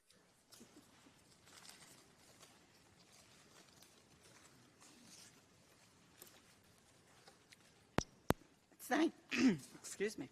Thank you. The next item on our agenda is item PLP 2305 and PLP 2308. and Z2302-008, an annexation and original zoning request from County AG Agricultural to CDR5, Conditional District Residential Single Family 5, for the property identified as 6450 and 6454 U.S. Highway 29, generally described as east of U.S. Highway 29 and north of Red Pole Drive, 39.2 acres. Mr. Kirkman? Yes, thank you, Chair Connor. Again, the request is to annex and establish original zoning from County AG Agricultural to City CDR5 Conditional District Residential Single Family. North of the request is currently Zone City CDR5. East of the request is Zone City PUD. South of the request is also Zone City PUD. And west of the request is Zone County RS30 Residential Single Family. The subject property is currently undeveloped at this time. North of the request is undeveloped land. East of the request are single-family dwellings. South of the request are single-family dwellings, as well as some dedicated open space with that development. And west of the request is a religious assembly use in undeveloped land. This is an image showing the subject property as it's seen from Cattleman Trail. And this is a view of the subject property as it's seen from U.S. Highway 29. This is undeveloped land located north of the request, Zone City, CDR5. These are single-family dwellings located east of the request on Tierview Trail, Zone City, PUD. These are single-family dwellings located south of the request on Red Pole Drive, Zone City, PUD. This is a view facing north on Cattleman Trail. The subject property here will be the end of the road. This is the condition that was submitted by the applicant and advertised as part of the request this evening. GSO 2040 comprehensive plan designates the property currently as exurban on the future built form map. If this original zoning annexation is approved, that site will be considered to be redesignated to urban general. This the plan also designates the property as residential on the future land use map. The original zoning request supports the comprehensive plan's creating great places goal to expand Greensboro's citywide network of unique neighborhoods, offering residents of all walks of life a variety of quality housing choices, and the building community connections goal to maintain stable, attractive, and healthy places to live and raise families. Proposed city CDR5 district allows uses that are similar to existing uses in the surrounding area and provides additional housing opportunities in this predominantly residential area, and staff is recommending approval of the request. I can answer any questions. Any questions?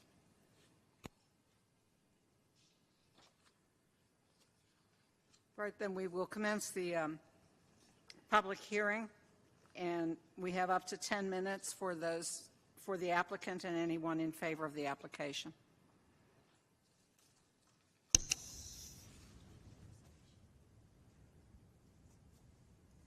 Good evening, Madam Chair and members of the Commission.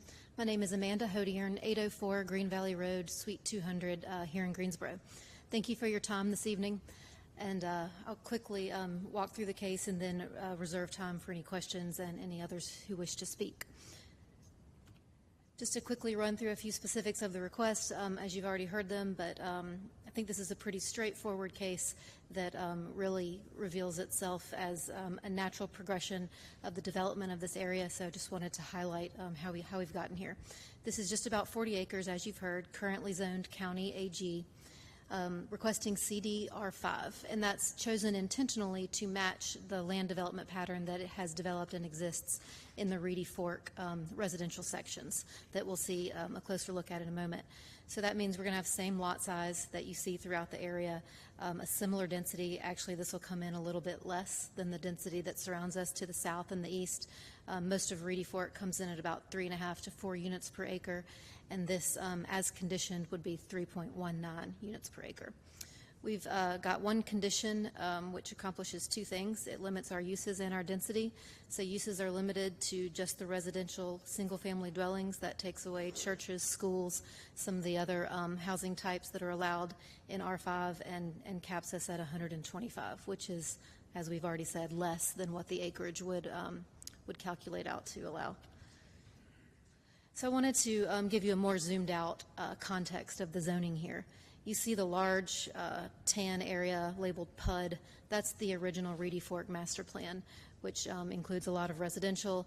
It does include a lot of non-residential that is still on the way. We've got some of the institutional uses on the ground already, but there's still a lot to come. You'll see that start to unfold in the near future, we hope. Then you see the CDR5 lighter yellow to the north, and you heard Mr. Kirkman mention this. That's just to the north of the subject property, which is the very obvious missing puzzle piece here that you see to the north of the PUD and to the south of the R5. That's the subject property here, and you see it bounded by Highway 29, soon to be Interstate 29 on the west, and then, of course, Reedy Fork, existing neighborhood surrounding it to the southeast and north eventually. That CDR5, a lot of you were here last year when we rezoned that. Similar, exact same request as you hear tonight, trying to match that land use pattern and continue the natural progression of what is the best, what I would submit to you is the best land use fit here to have residential compatible single-family zoning to be in keeping with the existing neighborhood. This is our existing conditions in aerial form, a little asterisk there because our aerial photography is not quite up to date. While you do see the development to the south of the subject property there on Red Pole Drive where the red dot is, you see most of the development to the east of us, but actually right now that's all completed. So where you see down here, if you can see my cursor, where it says True Homes Reedy Fork, and up here where that appears to end, that actually connects now. So that this loop is all in place. Traffic can move freely around this loop and ingress and egress at either of those points into that network. And just to show you a more zoomed out framework, again, Highway 29, sort of splitting your screen north to south here, the red dot being the subject property, and you see existing Reedy Fork as it's developed primarily to the south and east of the subject property. My client this evening is Greenhawk Development Corporation, and that's important for two reasons.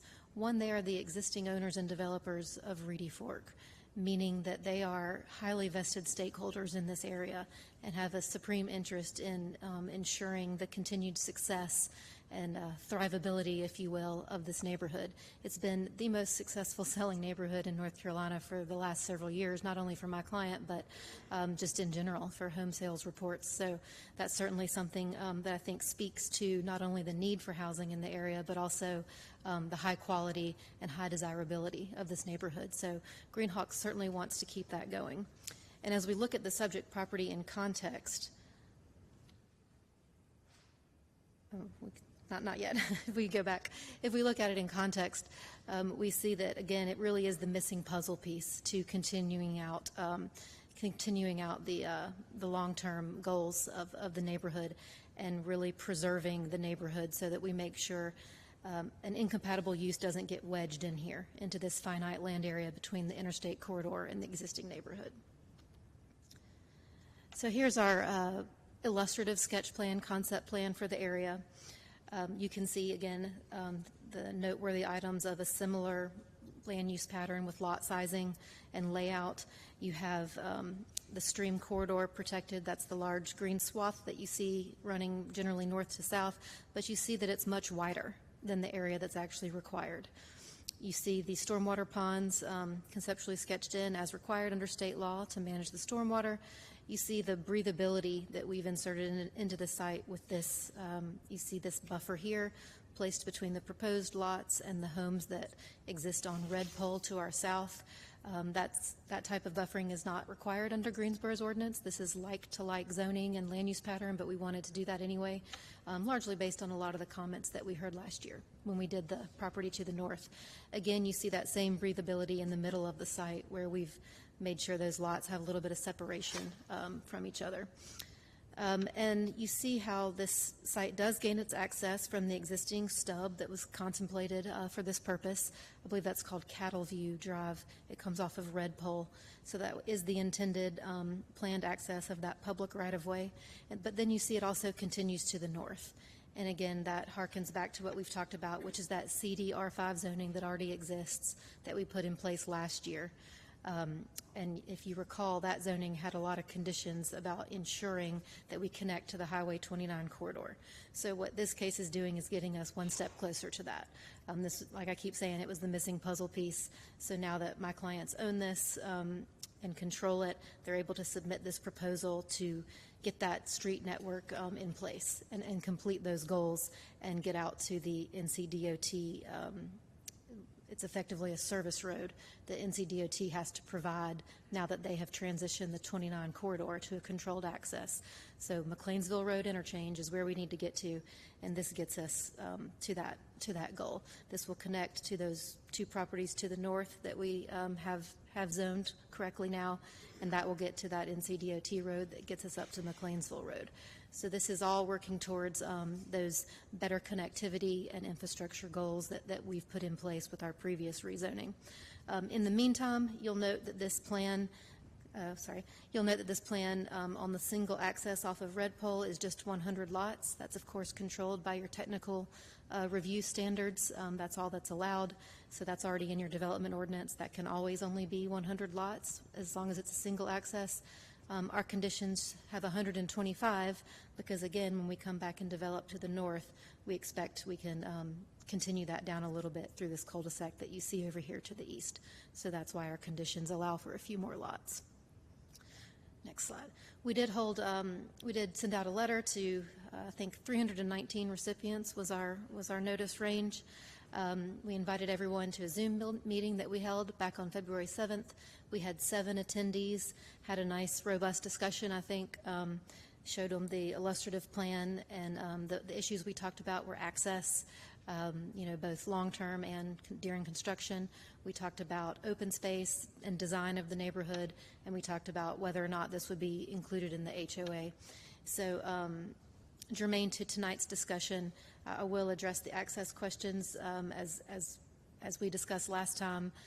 These are public roads, always contemplated to serve this property, so we do intend to use them that way, as I've shown you in the illustrative. However, it is part of a larger plan to get to a more comprehensive street network that gets us to the properties to the north, so that ultimately this is a fully accessible area via multiple points of ingress and egress, and gets us incrementally closer to that all-important northern outlet up to the McLeansville Road Highway 29 interchange. Let's see, other points I wanted to raise about that. I believe that's about it in terms of, I can answer other questions. I'm sure we have some speakers tonight that were also on that meeting. So unless there's any other questions, I believe that covers it for right now. Do we have any questions? Thank you. Thank you.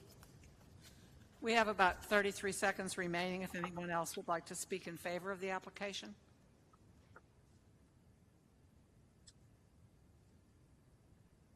Seeing none, if there are any in opposition. I've got Mr. Ned Keskin, who is online to speak in opposition. Okay. Good evening. Good evening. You guys hear me? Your name and address, please. Ned Keskin, 5125 Red Pole Drive, Greensboro.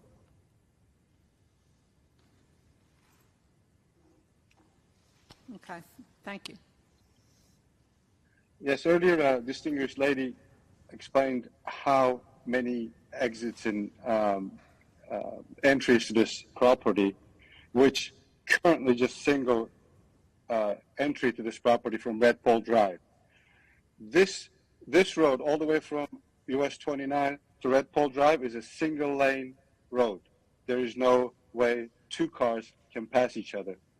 Earlier in life, there was an emergency. Greensboro Police Department actually came to our door, knocked our doors to remove our cars so can the emergency vehicles and equipment can get to the house where a gentleman apparently passed away. So this is a big issue. You cannot run that big of a property, 125 homes, which is, let's say, 2 cars each, 250 cars, from a single opening from Red Pole Drive and expect to be safe. In case of a fire or any other emergency, they will burn both properties until this hypothetical other exits and entries to this property are built. US 29 earlier in life, which is last year, declined a ramp from the highway into these properties, and that's why the other developer kind of gave up on this.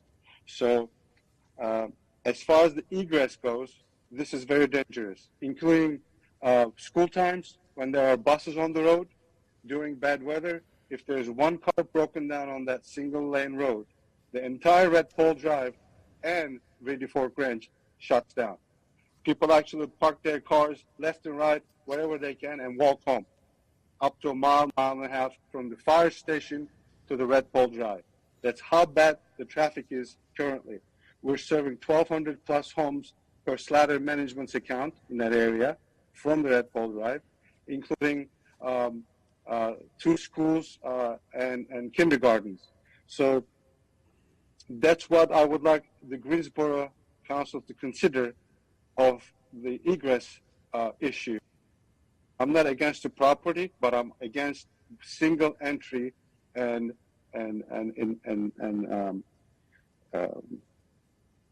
of this proposed property. Thank you. Thank you. Is there anyone else that would like to speak in opposition? We have 7 minutes and 33 seconds remaining. Do we have any other speakers online? Does not appear we have anyone in chambers to speak in opposition. So we will revert to 5 minutes of rebuttal time for the applicant. Thank you, Madam Chair. And thank you, Mr. Keskin, for your comments. Mr. Keskin also attended our community meeting, so I appreciate his engagement and comments. And since he was kind enough to do that, I was able to actually follow up on that in preparation for tonight, and I spoke with Chief Robinson about these concerns. He did corroborate that, of course, if these are city public streets built to city standards, which they are, that really is the end of the analysis for him. If it's an issue with cars parking on the street, he mentioned that was an HOA cure that needed to be handled through a declaration or an HOA rule if that's not a system that's working in that neighborhood. So that might be something that I can mention to my client to speak with Slatter Management about and see if that's something that needs to be evaluated in this area. In terms of the fire access concern, I mentioned the 100 house rule or the 100 lot rule on a single access, and that is, of course, pulled directly from our fire code and building code, fire safety standards. So that is the best way that we know how to comply with those life and safety issues that are certainly very important to us as well. Thank you. Thank you. We have a question, Ms. Keynes. I do. I have a question, Ms. Hodgman. Yes, ma'am. There was mention of the access road. Once this is interstate, there will be an access road parallel to 29.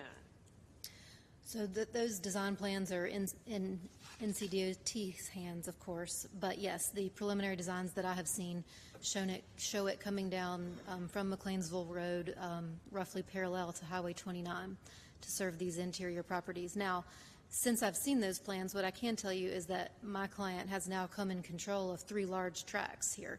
The 2 Burton properties that we're discussing tonight, the Rudd property and the Kennedy property that comprise that CDR5 zoning that we saw last year.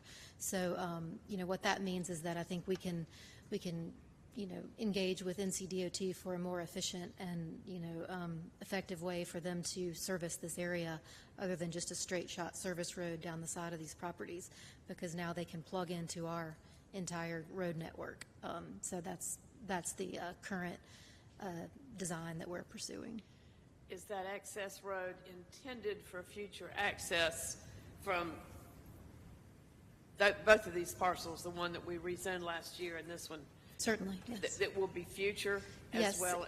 In fact, our zoning case last time, I can't remember the exact wording of the condition, but it was predicated on having an outlet or design. I think we worded it, maybe you remember, Mr. Kirkman, we worded it that we had to design the neighborhood to include an outlet to however NCDOT ended up providing that access up to McLeansville, so that the thought being that we would not plat and design and sell lots that would then, preclude connecting.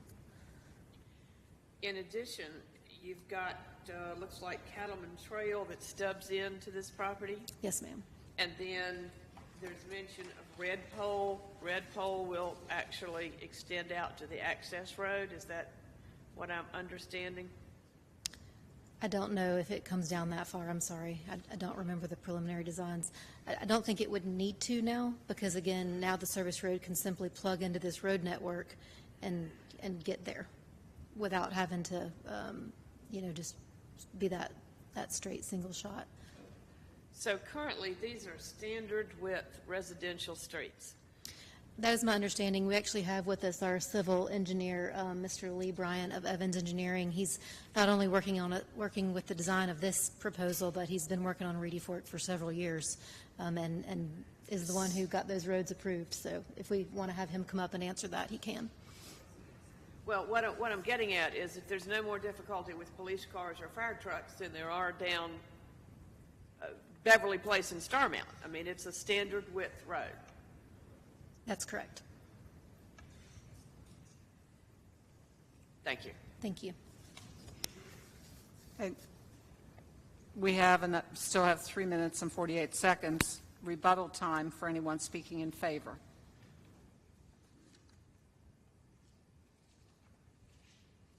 Okay. Seeing none, then we have up to 5 minutes for those for rebuttal time for those in opposition. I see your hand up, Mr. Kiskin. Can't see it from here. Sorry, Kiskin. If you want to unmute yourself. Yes. Quickly, from the end of Red Pole Drive to US 29, there's quite a bit of elevation. That access road idea is just a dream. It's not going to happen. That's about 30 feet up from the end of Red Pole to the access road.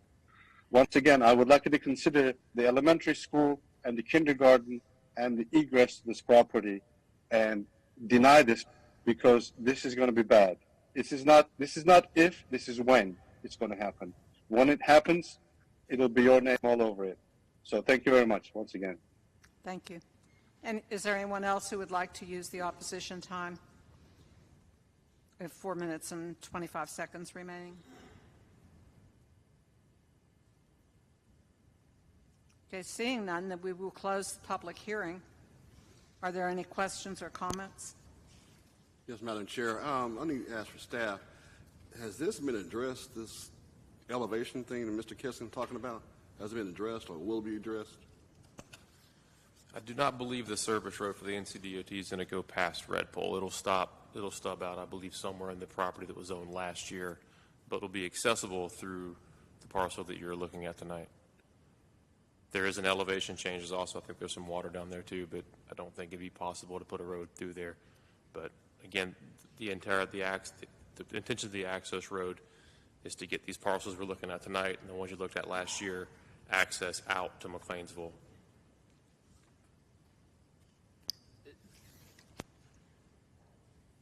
The access road has nothing to do with Red Pole at all. Red Pole would be able to eventually access that as well through the subject site and the one to the north. Through the new. But new as you can see, if you look at the aerial, Red Pole is cul-de-sac. Red Pole is built. That's all that Red Pole is going to be. Yeah. The access road is going to be running down in front of what we rezoned last year, and then this parcel in front of us. That's the purpose of the access road, is to get people out of the neighborhood. Yes, ma'am. Right? Okay. So that's an NCDOT or is that GDOT?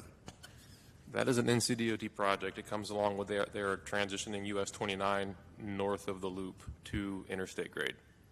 And that has to be done to get rid of some of the driveways and cross streets. They have to remove those, so everything will be an interchange. So in order to we don't know when it's going to be done. That's what I'm leaning to, because we don't know. Well, the plans are in the works now, but there's no schedule for it, not yet. So I think my understanding is that that's one of those deals where once the development starts, it's not build it and they will come. It is when they're there, then we have to put in access for them. I can tell you that it is high on the NCDOT's list. Yeah, priorities. it's not Yes, on ma'am. a 5-year plan somewhere. It just depends on when these two parcels start developing. Is that correct assessment? That's absolutely correct. I have just one question. When is construction of this property that we're considering, this case, when would that be completed?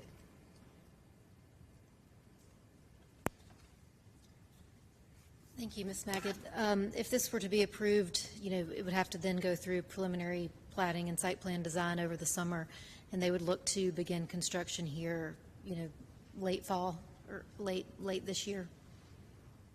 And then as that proceeded, that would take us into the northern properties, the Rudd and Kennedy properties.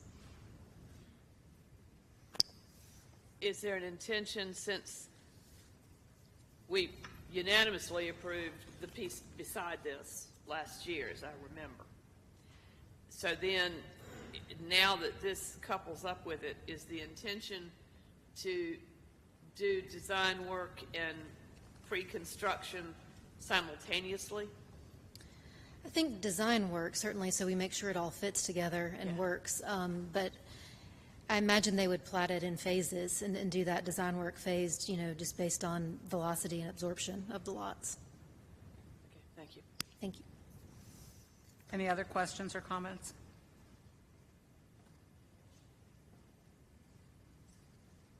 Anyone else in opposition? Okay, then I believe we will close the public hearing. We will be looking for a motion for annexation and then one on zoning. I'd like to make a motion to annex PLP 23-05. Second from Mary Skeens on the annexation.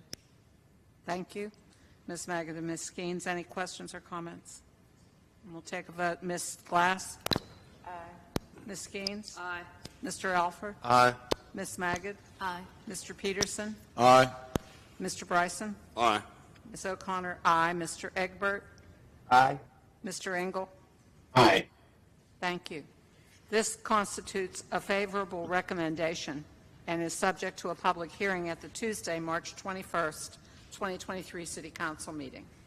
And then do we have a motion on the zoning, please? I'd like to make a motion regarding Z 23-02-008. The Greensboro Planning and Zoning Commission believes that its actions to recommend approval of the original zoning request for the properties at 3450 and 6450 and 6454 U.S. Highway 29 from County AG Agricultural to CDR5, Conditional District Residential Single Family 5, to be consistent with the adopted Greensboro 2040 Comprehensive Plan, and considers the action taken to be reasonable in the public interest for the following reasons.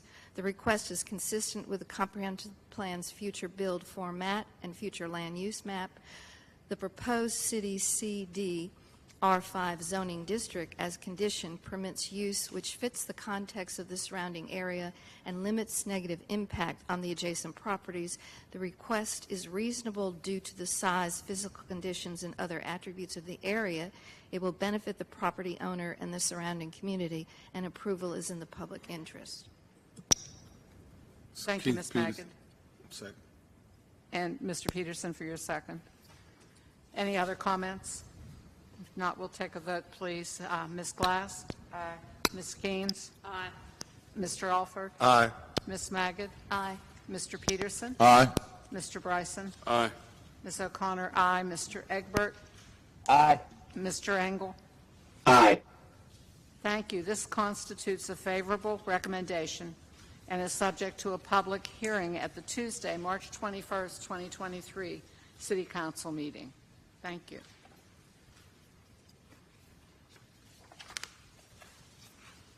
The next item on our agenda is PLP 2306 and Z 2302-012, an annexation and original zoning request from County AG, County Agricultural, to City CDRM 18, Conditional District Residential Multifamily 18, for the properties identified as 3450 and 3456 McConnell Road, generally described as south of McConnell Road and west of Youngs Mill Road, 16.67 acres. Mr. Kirkman? Thank you, Chair O'Connor. Again, the request is for annexation and original zoning from County AG Agricultural to City CD RM18 Conditional District Residential Multifamily. North of the subject properties is currently zoned County AG and County CZ PDM, which is Conditional Zoning Planning Unit Development. East of the properties is zoned County AG. South of the request is zoned City R3, and west of the request is zoned County AG. The subject properties currently contain single-family dwellings and agricultural land. North of the request are single-family dwellings and undeveloped land. East of the request are single-family dwellings. South of the request is Interstate 4085. West of the request are single-family dwellings and agricultural land. This is an image that's showing the western portion of the subject property as seen from McConnell Road. This image shows the eastern portion of the subject property as seen from McConnell Road. This is the image showing a single-family dwelling located north of the request, zone County AG. This is another single-family dwelling located north of the request, also zone County AG. This is undeveloped land located north of the request, zone County CZ PDM. These are some single-family dwellings located northeast of the request, also zone County CZ PDM. This is a single-family dwelling located east of the request, zone County AG.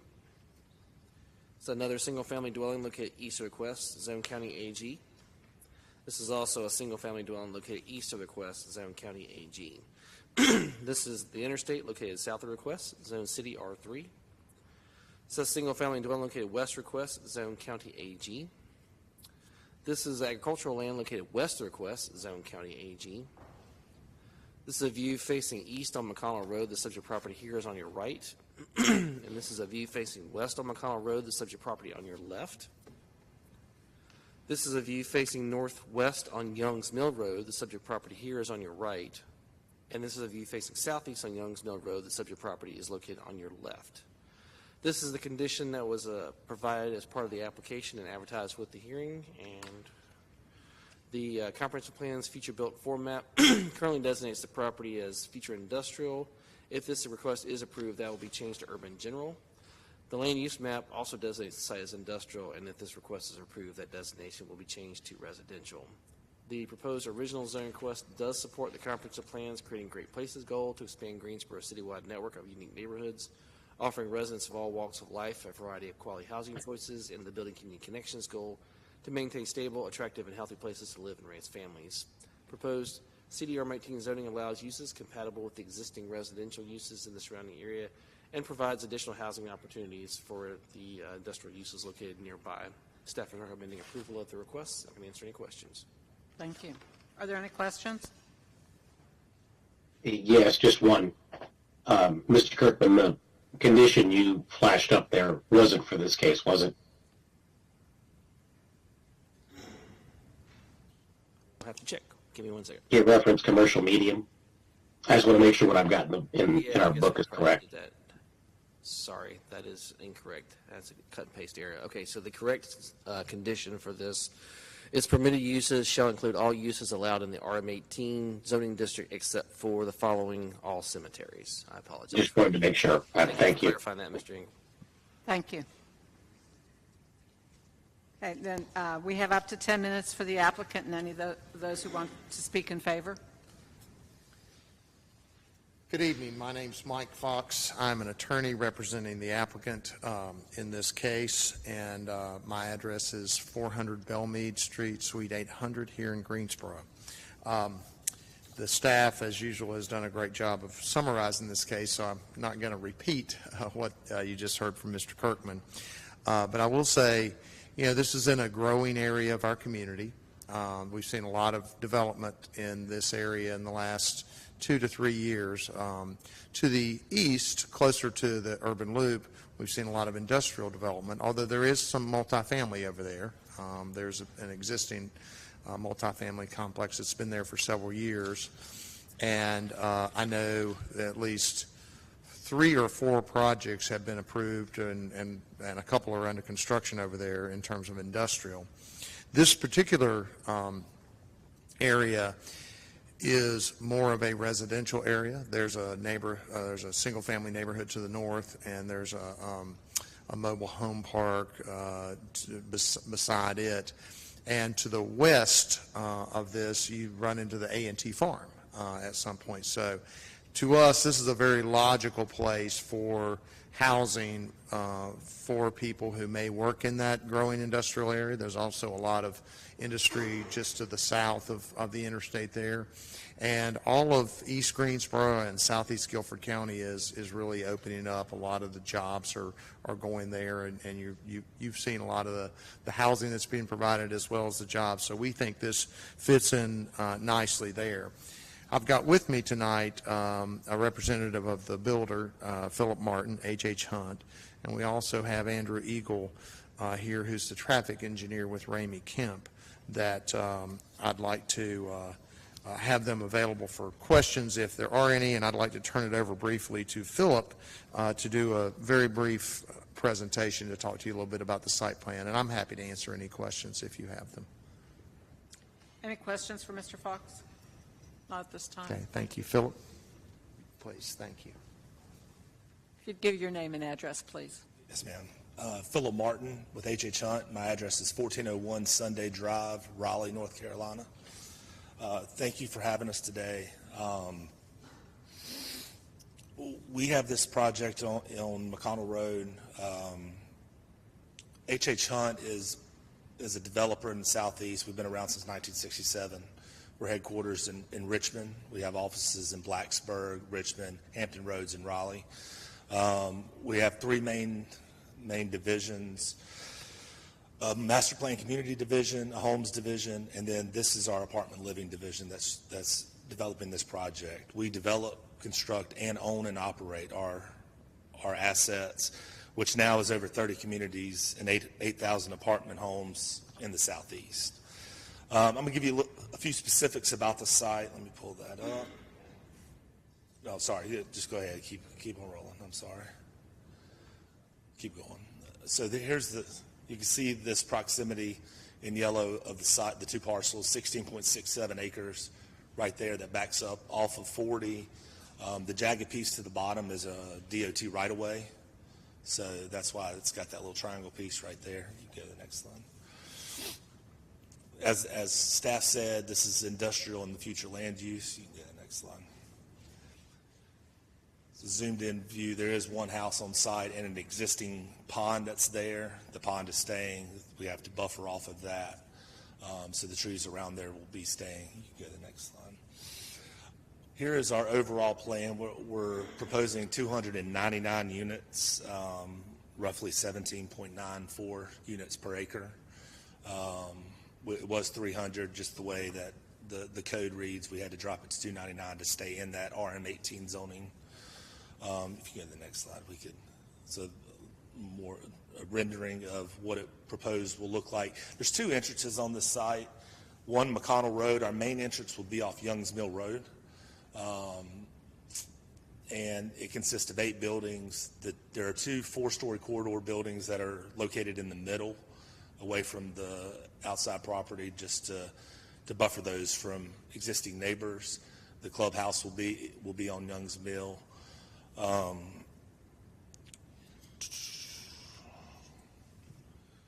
We see this as a growing area. You know, East Greensboro is growing. With all the industrial that's nearby, this is an opportunity for folks to live close to where they work, especially near the Coca-Cola industrial, Wayfair, Publix, things like that. We did have a community meeting. We held that in December. We mailed to the same 750 foot radius that the city mails to. We had 5 participants. The main issues were density and traffic. At that time, we had not completed our traffic impact analysis. We have that back now. It's been approved by GDOT and NCDOT. We will be widening the roads along McConnell and Youngs Mill, installing sidewalks, curb and gutters, and then there will be a left turn lane and a right turn lane on McConnell into this development. If we were to move forward and everything goes to plan, we would hope to start construction in 2024 and in construction and have our first move-ins in 2025. I'm going to keep it brief, but I'm here if you have any questions for me. Thank you. Do we have any questions?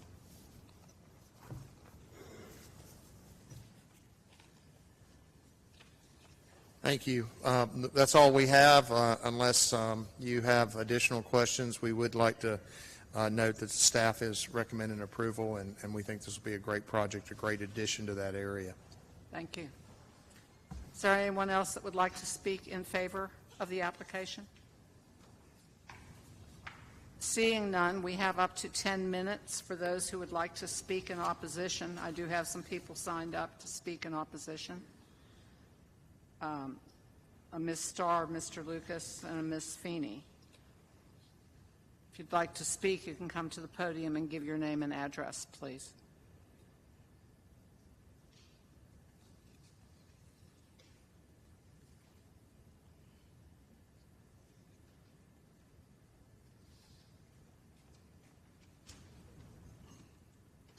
Hi, my name is Barbara Starr. I live at 1211 Youngs Mill Road, Greensboro. And I'm very much opposed to this project. You probably already know that McConnell Road is a narrow, hilly, curvy road. From Youngs Mill Road, there are two places to pass going toward town, and there are two places to pass going down toward the highway. And you have to be dead on ready because it's a very short space. I want to know, are you aware that there are 4 very large fields between Youngs Mill Road and Buffalo Creek that are rented by farmers on Clapp Farm Road? And to work these fields, they have to move their slow-moving tractors pulling large equipment that takes up 1.5 lanes of the road. And they have to move over onto the shoulder of the road so that traffic can get by. And sometimes there's not a place for them to move over. And also, A&T moves large equipments from their farm up there down McConnell Road, from Franklin Boulevard to the old McConnell Loop. And they also take up 1.5 lanes of the road, and there's even less space to move over out of the way. But they do try to get over if there's room so that you can get by. I think y'all are trying hard to get rid of all those farms on Clapp Farm Road, but you're not going to get rid of A&T. And they still need to move their stuff. We now have more tractor trailers, and it's only going to get worse with all the industrial development being built down McConnell Road and on Youngs Mill Road at the Loop.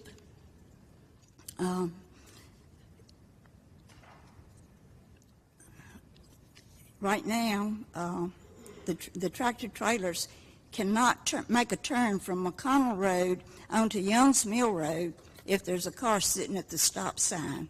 They have to wait until that car moves so they can get in.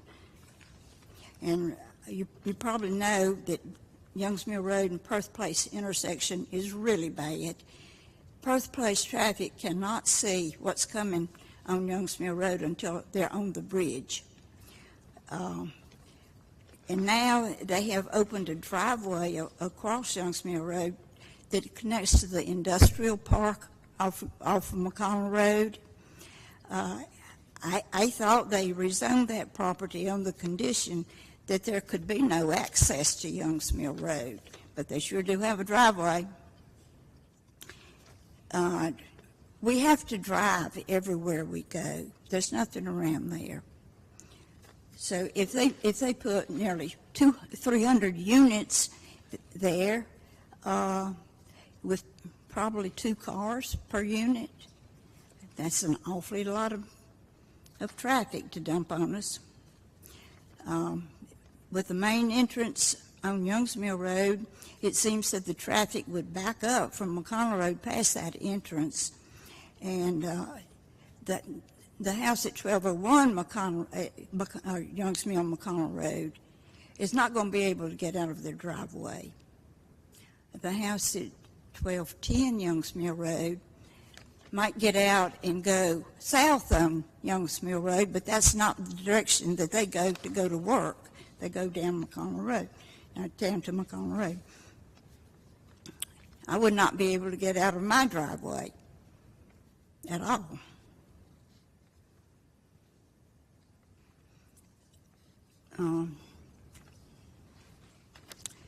You talk about not wanting sprawl, but I think all y'all are doing is making sprawl.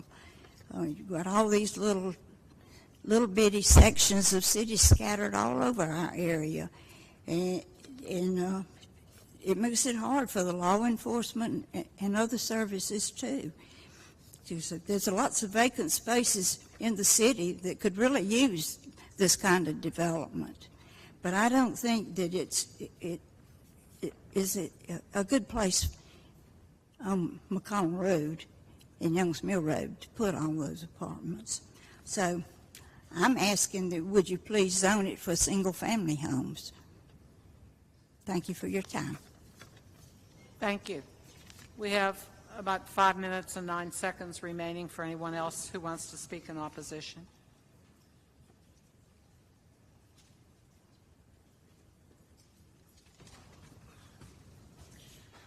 Mary Beth Feeney, 3453 McConnell Road.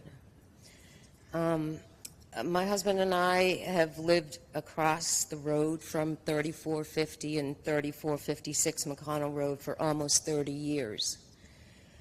We accept the fact that with progress comes change. We've witnessed the construction of approximately 250 single-family homes and 75 or so townhomes in the Creekside community. Aside from the increase in traffic, for the most part, the folks who have purchased the homes over the past 20 years have become good neighbors. After Creekside came Innisbrook Village Apartments, a Roy Carroll gated apartment complex with about 300 units. If you read Yelp reviews online, it paints a pretty poor picture of life there. Complaints of poor management, litter, piling up at the dumpsters, lack of maintenance, and fear of walking in unlit areas. The litter problem has spilled out onto McConnell Road, and I realize the litter problem is all over the city and the county, but it's just something else we're concerned about if we're going to have apartments across the street.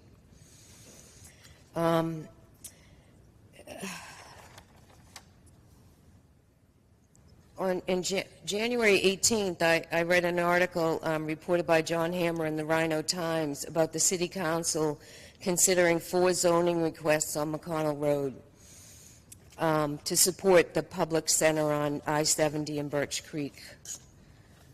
I'm not sure if all of those have been approved.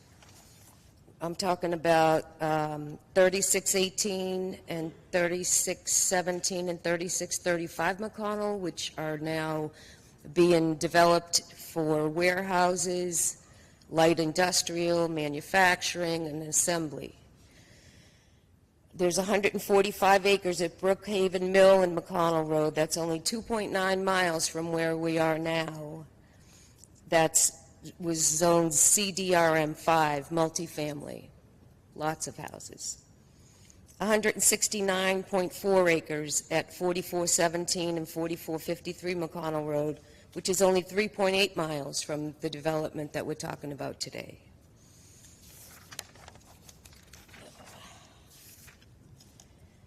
We're not against single-family houses in the area. You see, that's what we are, single-family. We also weren't against the original plan for that property, which was supposed to be a community church, community center, and now the person, I believe, sold the property to do this with 300 apartments. This part of Guilford County has many bodies of water, including the pond on the property in question. Those ponds are home to old large turtles, blue herons, fish, red-shouldered hawks, many other birds that continue to be harmed by such dense development proposed on the 16 acres. I'm concerned for children and their safety on McConnell Road. It's become increasingly congested and dangerous, with traffic increasing daily. She talked about he talked about a traffic study. What I read in the staff report was it was from September 2021 There was a report done during school hours, but school was not in session then because of remote learning with COVID.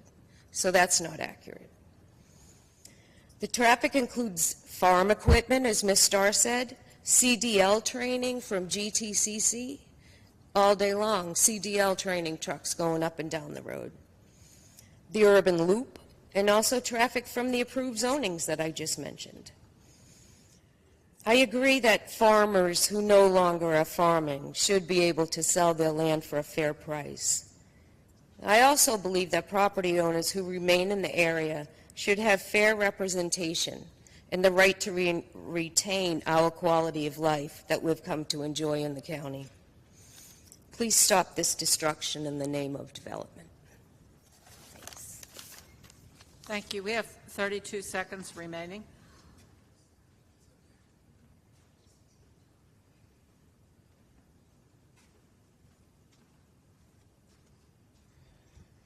Hello, how are you all? My name is John Lucas, 3455 McConnell Road. The property directly across the street from the proposed apartment complex. I'm not going to raise any of the concerns that have been made about traffic, even though they're fair. My concern is for our property directly. This apartment complex, as they said, has a body of water, which is going to stay. We have a 3/4 acre size pond that is fed directly from the runoff from that pond that then drains into the surrounding properties, the Feeney's included. If I could have a few more moments, but just the impact of that and the runoff from that alone, a lot of the last paragraph that you guys read talking about fitting in and being reasonable and all of those things, I feel that it is... There will be rebuttal time later. There will be a 5-minute rebuttal period. Thank you. And I appreciate everyone taking the time to be here. We have 5-minute rebuttal time for those speaking in favor of the application.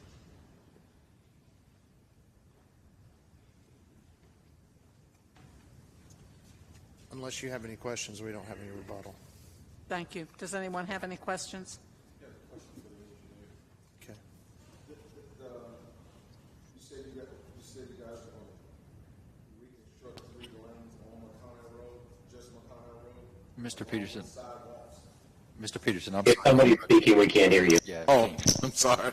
You guys said you're going to, it's going to be 3 lanes on McConnell Road with sidewalks, nothing on Youngs Mill.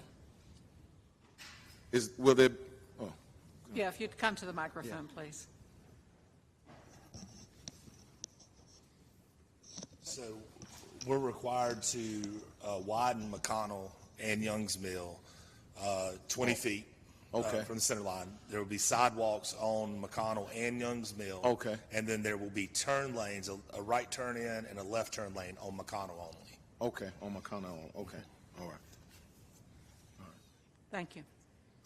Any other questions or comments? Okay. Thank you, Mr. Fox. Then we do have 5 minutes of rebuttal time for those speaking in opposition. I'm sorry, just the commissioner asked the questions. So if you want to introduce yourself again, and you have up to 5 minutes. Thank you very much. My name is John Lucas at 3455.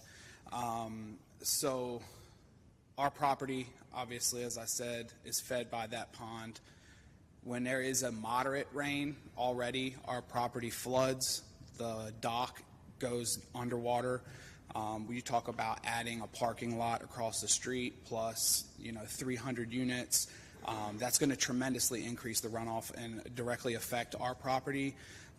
As far as the widening, how far down McConnell Road will they be widening would be a question that I would have, because the traffic up and through there is going to be affected all the way into town, just about.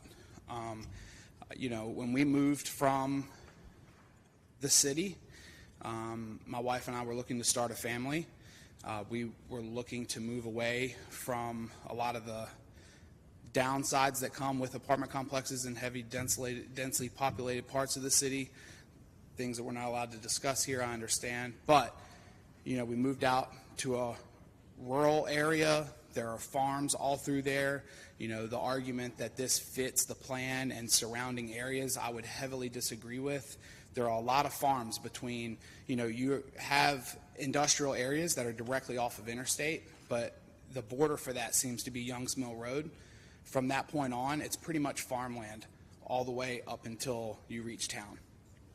And so increasing, you add those 300 units, that's a lot of population change to a community that is already struggling to keep up.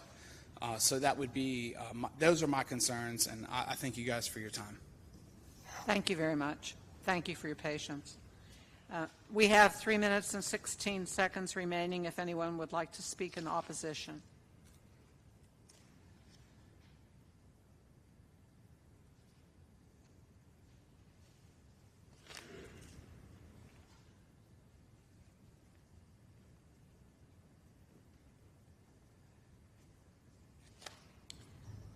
I would like to ask him where he's going to get the land to put all these turn lanes he's talking about.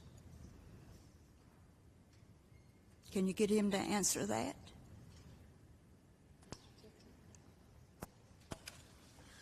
As part of the development, he would dedicate the right-of-way to widen the road, so the turn lanes would be in front of his property. So he would dedicate right-of-way to the city to widen McConnell Road to accommodate the turn lanes, and all of the widening would be occurring there. There may be some additional widening as you taper back to the current width, but that would occur within the existing right-of-way. So the land. Sorry, I can't. I'm sorry. So the land to make the turn lanes would be land he currently owns. He would be dedicating to the city to build the road. He's not going to take my property. No, ma'am. He's not going to take property across the street or anything. My property is all on the other side of Youngs Mill Road. I understand. So they're not going to take my property. No, ma'am. Thank you. Is there anyone else that would like to speak in opposition? I'm glad that question was asked and we got that clarification, so thank you very much.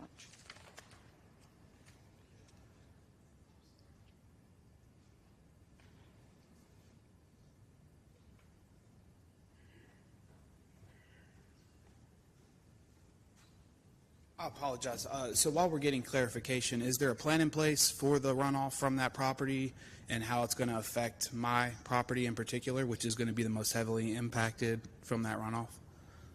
Mr. Kirkman? So that's ultimately going to be dealt with by the city through the site plan review process, and the general standard that they work on is that the runoff that's generated by the project shouldn't be any worse than what exists today, as far as they will have to do things with devices, stormwater ponds, or whatever, to make sure that they're capturing the new runoff being generated by the development. So it's not supposed to create any additional issues to other properties as kind of the minimum. Then sometimes they can actually improve the situation. So it's not supposed to, but there's not currently a plan in place. Well, I mean, this is to establish the use rights, so they'll actually have to come in later to the city and go through the technical review process where they can actually work through all the engineering and get those worked out. Okay, thank you. Appreciate the time. You're welcome. It becomes confusing because the public is here because it concerns you and how it's going to affect you. Our mission here as the Planning and Zoning Commission is our lane is a little more narrow and we only look at the land use. And so we know that other departments that the city has in place considers environmental concerns or school or traffic, and those aren't in our purview. But there are checks and balances in place to make sure that those things are considered, but it's not part of our decision in terms of how the land is used, which is why we sit here. I hope that makes a little bit of sense. Perhaps our attorney could explain it more clearly. I think that captures it quite well, Chair O'Connor. Thank you. Okay. We do have 2 minutes and 59 seconds remaining if anyone else is in opposition. If not,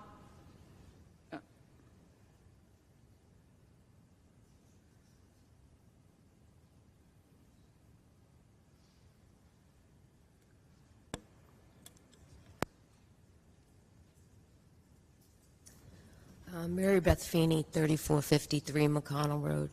I'd just like to say again that the zoning request for 18, RM 18, we really think that's too dense for that 16 acres of land that I saw the picture that he has there. We are not against single-family housing. We have Creekside, which is single-family housing, and some townhomes over there. We just feel like with, as Ms. Starr said, 300 units, 2 cars to a unit, 600 more cars on the road coming in and out of the entrance that you said will be on McConnell Road. That'll be right in front of my house and John's house. It's already difficult to get out of our driveways with the traffic that's going by already. So even if they widen the road and they put a couple of turn lanes in like they did at Creekside or down at Innisbrook, it's just going to add too much traffic. If you could consider zoning it for single family, that's more reasonable than for apartments in that 16-acre area. Thank you. Anyone else? We have a minute, 32 seconds. Seeing no other, then we will close the public hearing. Do we have any questions or comments from the commission members? I had a couple of questions for the staff. Ms. Megan? I'd just like some clarity. In front of, on Youngs Mill Road, you're talking about sidewalks. Would the sidewalks be on both sides of the street?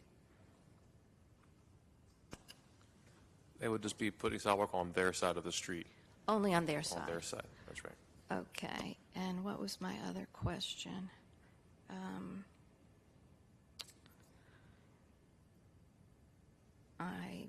That's all. Thank you. Any other questions or comments? Okay, if not, then I would be looking for 2 motions, one for annexation and then a zoning motion. Madam Chair, Commissioner Bryson moved that we approve the annexation of item PLP 23-06. Thank you, Mr. Bryson. Second, Commissioner Magid. Thank you, Ms. Magid. We'll take a vote. Ms. Glass? Aye. Ms. Skeens? Aye. Mr. Alford? Aye. Ms. Magid? Aye. Mr. Peterson? Aye. Mr. Bryson? Aye. Ms. O'Connor? Aye. Mr. Egbert? Aye. Mr. Engel? This constitutes a recommendation that, a favorable recommendation is subject to a public hearing at the Tuesday, March 21st, 2023 City Council meeting. And then we'll be looking for a zoning motion, please. Madam Chair, Z-23-02-012. The Greensboro Planning and Zoning Commission believes that its action to recommend approval of the original zoning request for the properties at 3450 and 3456 McConnell Road from County AG, County Agricultural, to City CD RM 18, Conditional District Residential Multifamily 18, to be consistent with the adopted GSO 2040 Comprehensive Plan, and considers the action taken to be reasonable and in the public interest for the following reasons. The request is consistent with the Comprehensive Plan's future built form map and future land use map. The proposed city CDRM 18 zoning district, as conditioned, permits uses which fit the context of surrounding area and limits negative impacts on the adjacent properties. The request is reasonable due to the size, physical conditions, and other attributes of the area. It would benefit the property owner and surrounding community, and approval is in the public interest. Thank you, Mr. Bryson. Commissioner Skeens, second. Thank you, Ms. Skeens. Any other comments? Ms. Glass? Aye. Ms. Skeens? Aye. Mr. Alford? Aye. Ms. Magid? Aye. Mr. Peterson? Aye. Mr. Bryson? Aye. Ms. O'Connor, aye. Mr. Egbert? Aye. Mr. Engel? Aye. Thank you. This constitutes a favorable recommendation and is subject to a public hearing at the Tuesday, March 21st, 2023 City Council meeting. Thank you very much.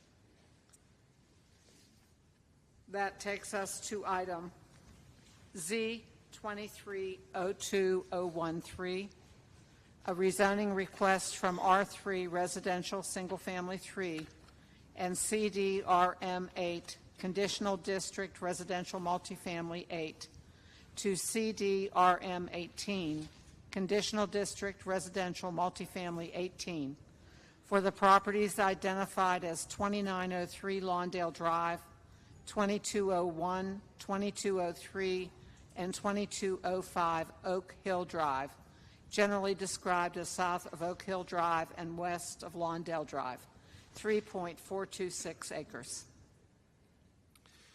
Thank you, Chair Connor. Again, the request is to rezone from R3 Residential Single Family and CDRM 8 Conditional District Residential Multifamily to CDRM 18 Conditional District Residential Multifamily. North of the subject properties is zoned combination of R3 Residential Single Family and CDCN Conditional District Commercial Neighborhood. East of the request is zone CDCM, CL Commercial Low, and RM18 Residential Multifamily. South of the request is zoned LI Light Industrial and R3 Residential Single Family, and west of the request is zoned R3 Residential Single Family. The subject properties currently contain a daycare center and single-family dwellings. North of the request are single-family dwellings and office uses. East of the request is a self-storage use, offices, convenience store retail, and multifamily dwelling units. South of the request are warehouse and distribution use, and west of the request are single-family dwellings. This image shows the northwest portion of the subject property as seen from Oak Hill Drive. This shows the northeast portion of the subject property as seen from Lawndale Drive. And this is the southern portion of the subject property as seen from Lawndale Drive. This is a single-family dwelling located north of request, zoned R3. It's another single-family dwelling located north of request, zoned R3. These are multifamily dwellings located northeast of request, zoned RM18. This is a retail sales use located east of request, zone CL. This is the self-storage facility located east of the request, zone CM. This is the warehouse and distribution use that's located at the south of the request, zoned R3 and LI. This is a single-family dwelling located west of the request, zoned R3. This view is facing north on Lawndale Drive. The subject property here is on your left. This is facing south on Lawndale Drive. The subject property here will be on your right. This is facing east on Oak Hill Drive. The subject property here is on the right. And this is west on Oak Hill Drive. The subject property here is on the left. This is a conditional zoning, and the conditions were submitted with this request. The applicant wishes to add 2 additional conditions to the request this evening. New condition number 4, residential uses shall be limited to a maximum of 50 townhomes. And new condition number 5, no structure shall exceed 50 feet in height. So I'll ask the commission to accept those conditions. Thank you. Do I have a motion to accept the added conditions? I move to accept the 2 additional conditions. Thank you, Ms. Skeens. Richard T. Bryson, second. Thank you. We'll vote on that. Ms. Glass? Aye. Ms. Skeens? Aye. Mr. Alford? Aye. Ms. Magid? Aye. Mr. Peterson? Aye. Mr. Bryson? Aye. Ms. O'Connor, aye. Mr. Egbert? Aye. And Mr. Engel? Aye. Thank you. That approves the additional conditions. Thank you. The comprehensive plan's future built format designates this property as urban general within an urban mixed-use corridor, and the future land use map designates property as both residential and commercial on the future land use map. The rezoning request does support the comprehensive plan's filling in our framework strategy to encourage higher density mixed use and welcome infill development, and supporting mixed use that could strengthen and add value to the surrounding communities, and also supports the Creating Great Places strategy to meet housing needs and desires with a sufficient and diverse supply of housing products, prices, and locations. Proposed CDRM 18 district allows uses that are compatible with existing varied residential uses and densities, as well as non-residential uses in the surrounding area, and does include conditions to limit potential negative impacts on nearby residential uses, and staff is recommending approval of the request. Can answer any questions. Thank you, Mr. Kirkman.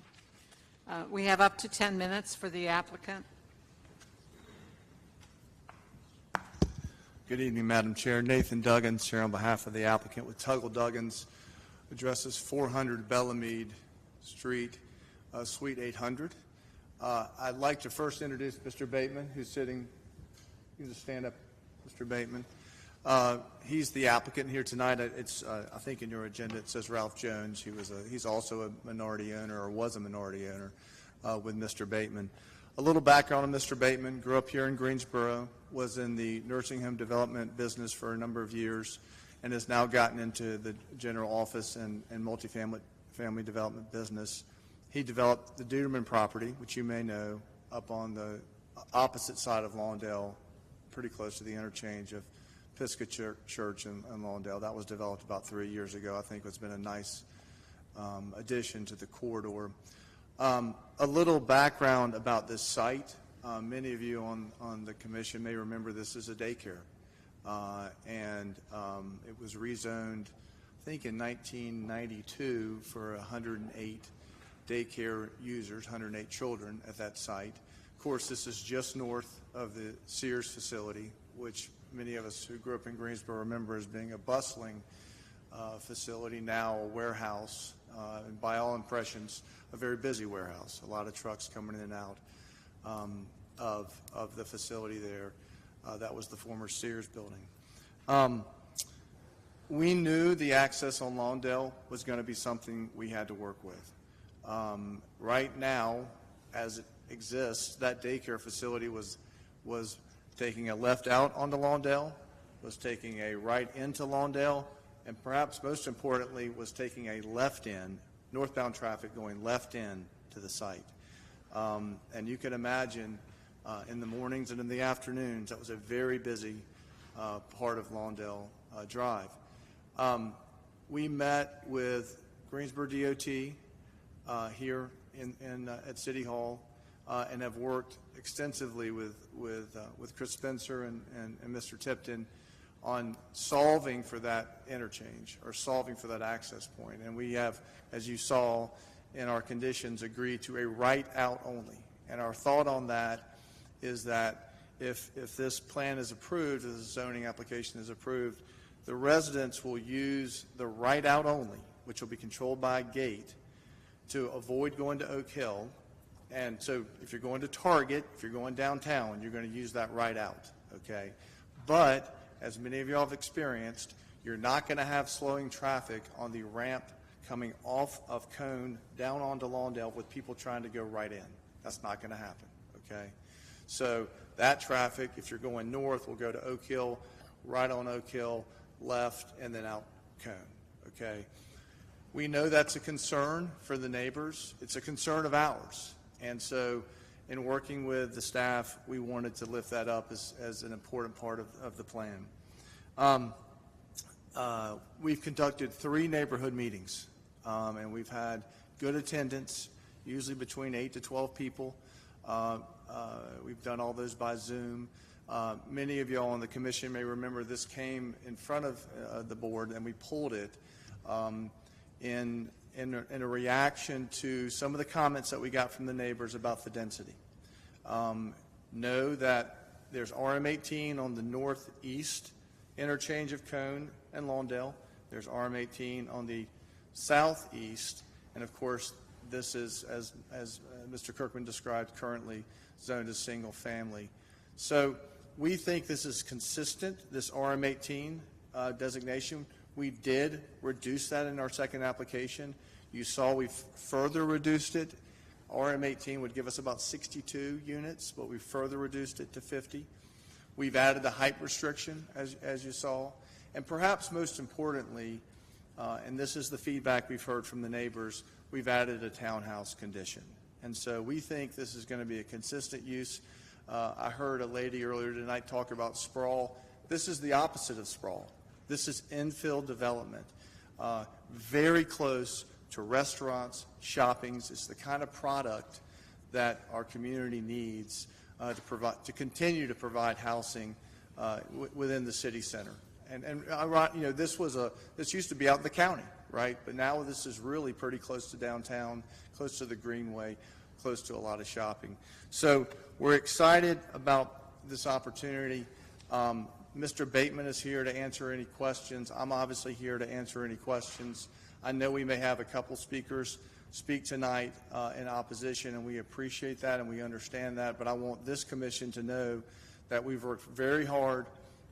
We've sent out notices as we're required to do. We've had numerous meetings. In fact, as recently as over the weekend, we were working with the neighbors, in particular a next-door neighbor, Mr. Wise, on how do we get some additional conditions on this application that's going to make the neighborhood feel a little bit better about what we're trying to do in terms of an infill development. So unless there's any questions, I'll let some of the folks, additional speakers, speak. I may ask, Mike, do you have that?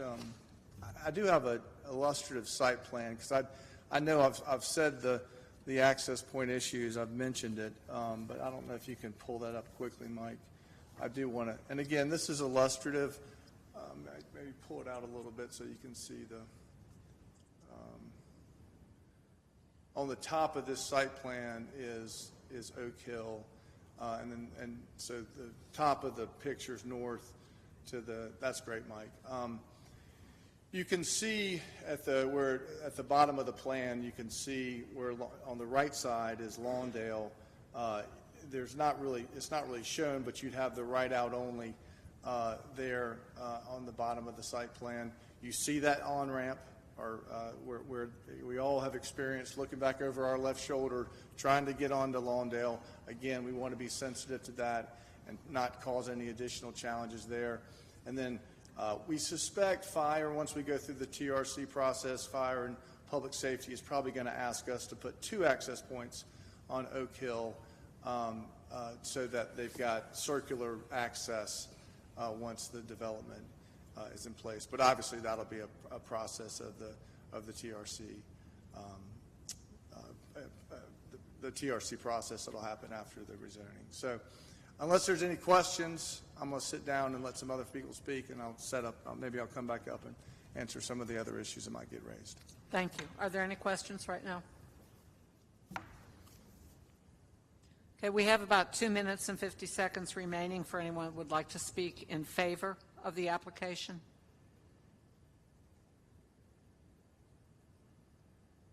Seeing none, we have up to 10 minutes for those who would like to speak in opposition.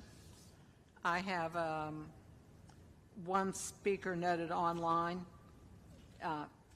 Is it Spee or Ross? And then I also have Matt Clower speaking against. If you'd like to come to the microphone and identify yourself, give your name and address.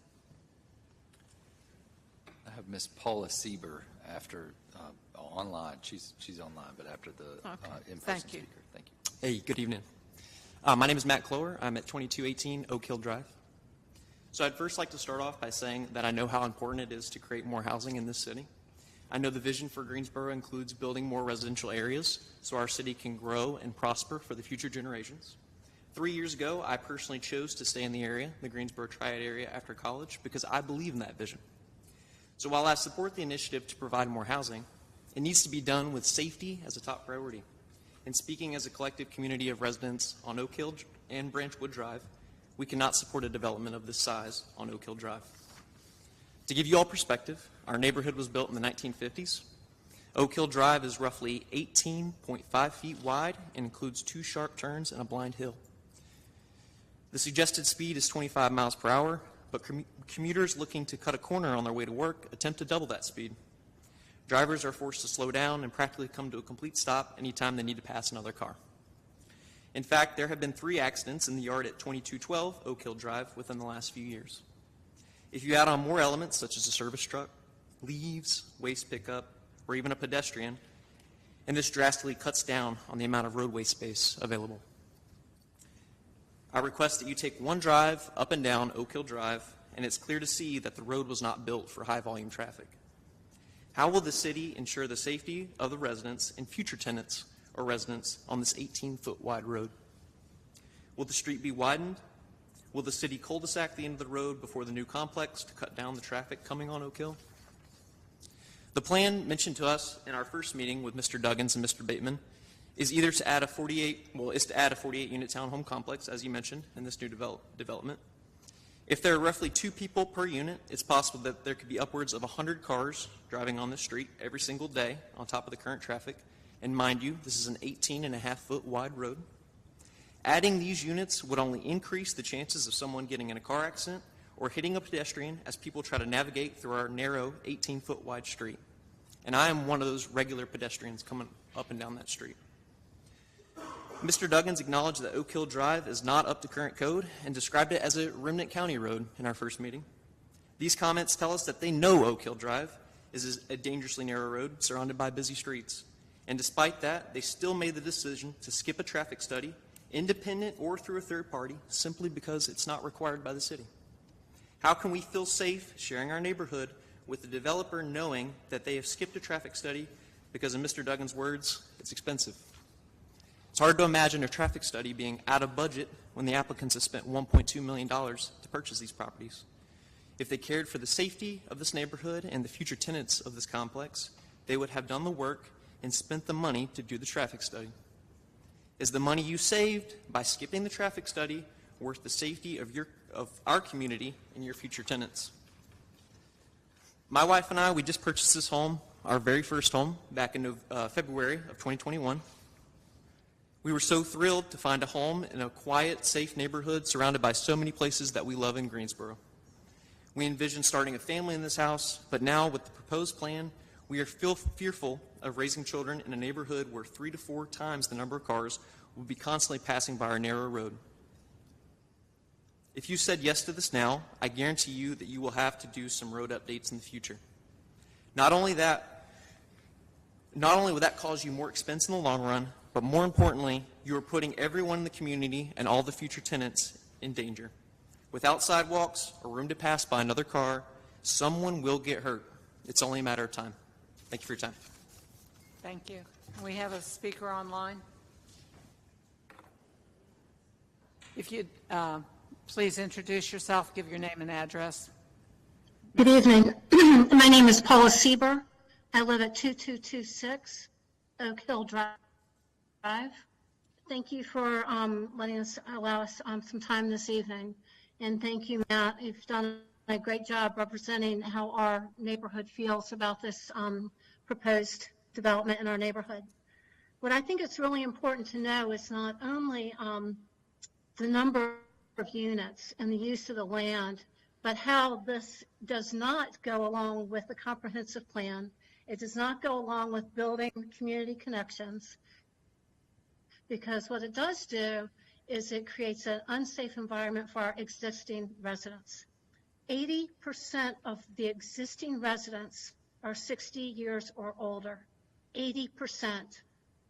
Of that 80%, 50% are between 70 and 95 years old. In addition to that, we've got other health issues going on. We've got long-term residents. We have renters that have been in the neighborhood for 20 years. We have residents that are in your gallery this evening. This is their childhood home that their father built. So we have people that have invested 20, 30, 40, 50, and even 60 years in this neighborhood.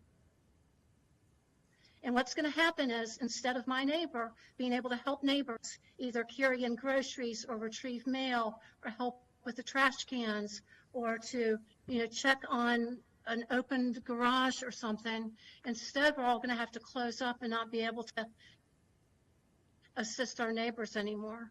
It's creating such an unsafe neighborhood. We're kind of packed in. We're not like some of your big wide open areas. We're kind of sandwiched in with Cone Boulevard, Battleground, and Lawndale with nowhere to go. That's another area where encouraging the cut-through traffic through a safe neighborhood and that amount of traffic, again, it does not make sense. If you can help make this make sense, I can go with it. I'm all about affordable housing. I understand the housing crisis, but none of this development that's being proposed by the 9010 partnership on such a tiny footprint makes sense. You do have precedent on 1007 Willard Street off of Wendover, which is also considered a ribbon road. They had shoulders on either side. They also had some other entrances and exits in the neighborhood. This is for 48 units on 3.5 acres. It just makes no sense to me. I want Greensboro to be safe. I want it to be a safe place to live. I want it to be a safe place for my children and my grandchildren. Thank you. Thank you. We have 3 minutes and 12 seconds remaining if anyone else would like to speak in opposition.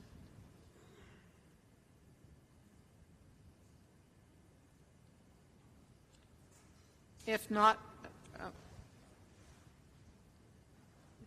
please give your name and address.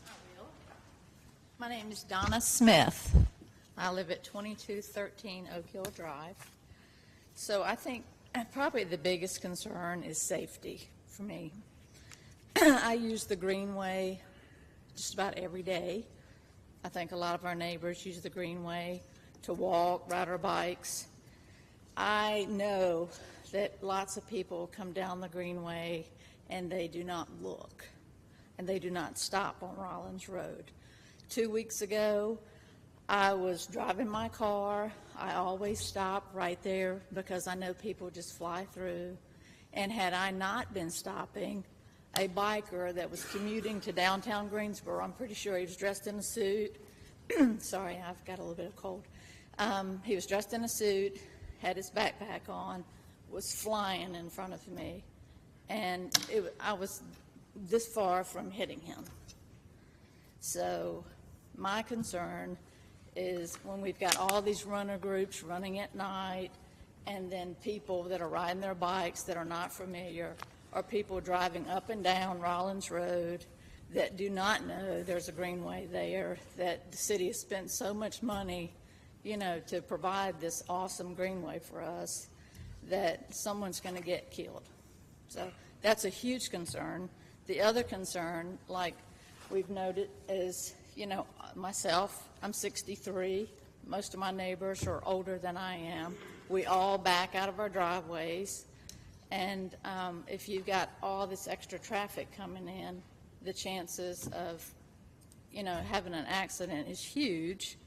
And I can tell you, I've had the house since '94, and I've seen a police officer come down the road too fast and go through my neighbor Ray's yard into Mr. Border's yard, who's a retired fireman here. So I've seen police officers crash on the road. I've seen multiple cars crash right in front of my house while I was sitting on the couch because I work from home.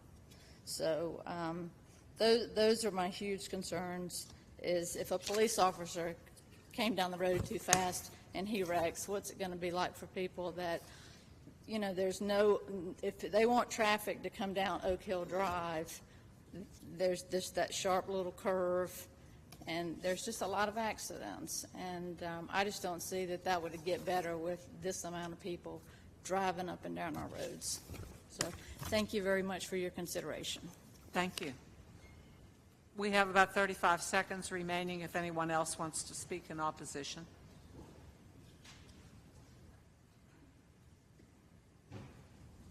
If not, then we have up to 5 minutes rebuttal time. In favor? Just a couple comments on the traffic piece. I think to suggest we skipped the traffic survey or the traffic study would be inaccurate. We didn't do a traffic survey because the staff of the city of Greensboro didn't require us to do a traffic survey. And there's, as this panel knows, there's thresholds that you've got to break through before a traffic survey is required. Those thresholds are decided by professional traffic engineers. So I don't want to leave this commission with the impression we somehow skipped a step. We did not skip a step. In fact, we had 3 neighborhood meetings. We worked diligently with the neighbors, and I understand the concerns of the surrounding neighborhood, but ultimately we believe this is going to enhance the community. As I've thought through this rezoning request, I thought about the amount of traffic that was generated by that child care facility. particularly out on Lawndale. And with this planned development, we're going to eliminate the need for that leftover, the need for the right in, the need for the left out, and we think we're going to ultimately enhance this community. So with that, we ask that the commission approve the request as it's been proposed tonight with the 3 additional conditions. Here to answer any questions the panel may have. Yes, ma'am. Ms. Gaines? Could I see the sketch plan again?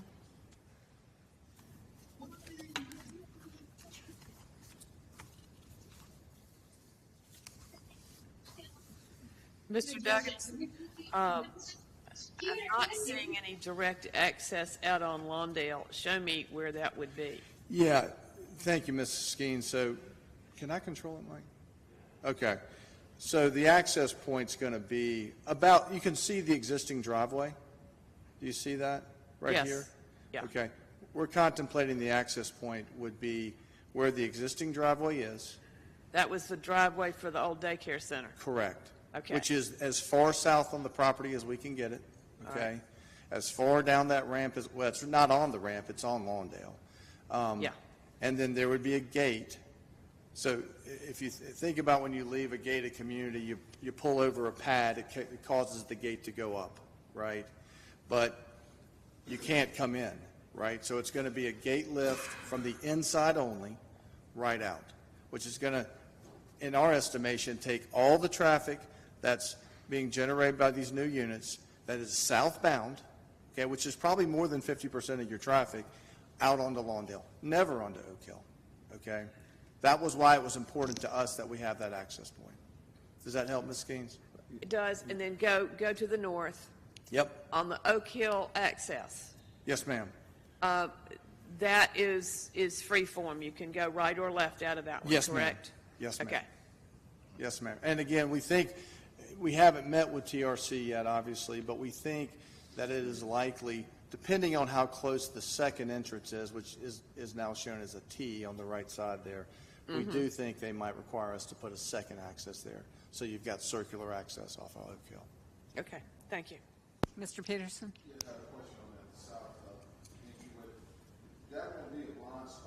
We can't hear Mr. Peterson. Can you hear me now? Good. Gotcha.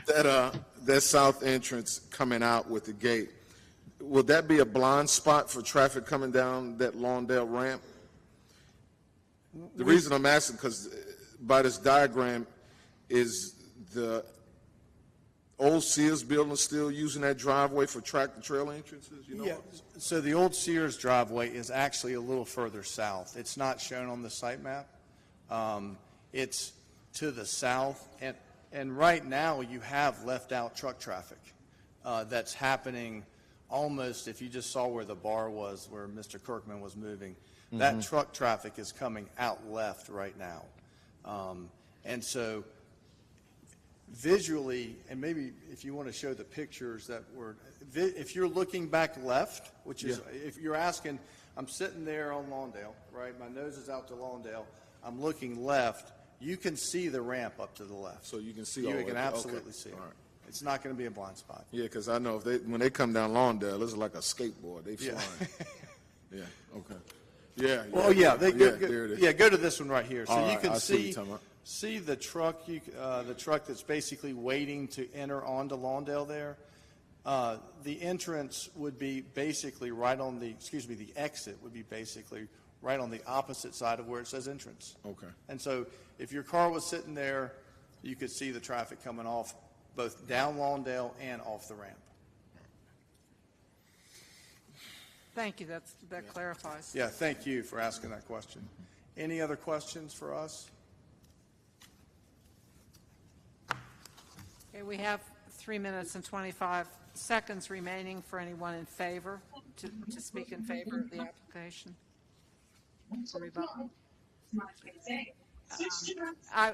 Could staff enlighten us at all about what the standard street width is, since we've been talking about 18 and a half feet? The current minimum width for a local street is 26 feet. 26 feet. That is the current if it was built today. So, But- and any subdivision or multifamily development that be built along Oak Hill would be required to widen to their half of a wider street. So they'd be widening to 13 feet from the center line, most likely, at least. Thank you. Is there anyone else who wants to speak in favor of the application during the rebuttal time? If not, we have up to 5 minutes of rebuttal time for those opposed to the application, if anyone would like to speak. Sorry, I have Ms. Sieber online with her hand raised as well. Ms. Siebert, if you want to go ahead, and then we'll take the speaker from the... Thank you. Again, my name is Paula Sieber, 2226 Oak Hill Drive. To address the Lawndale traffic, that's some of the most heavily traveled corridor in Greensboro. As it stands now, without the additional traffic, it's a very difficult and scary on-ramp.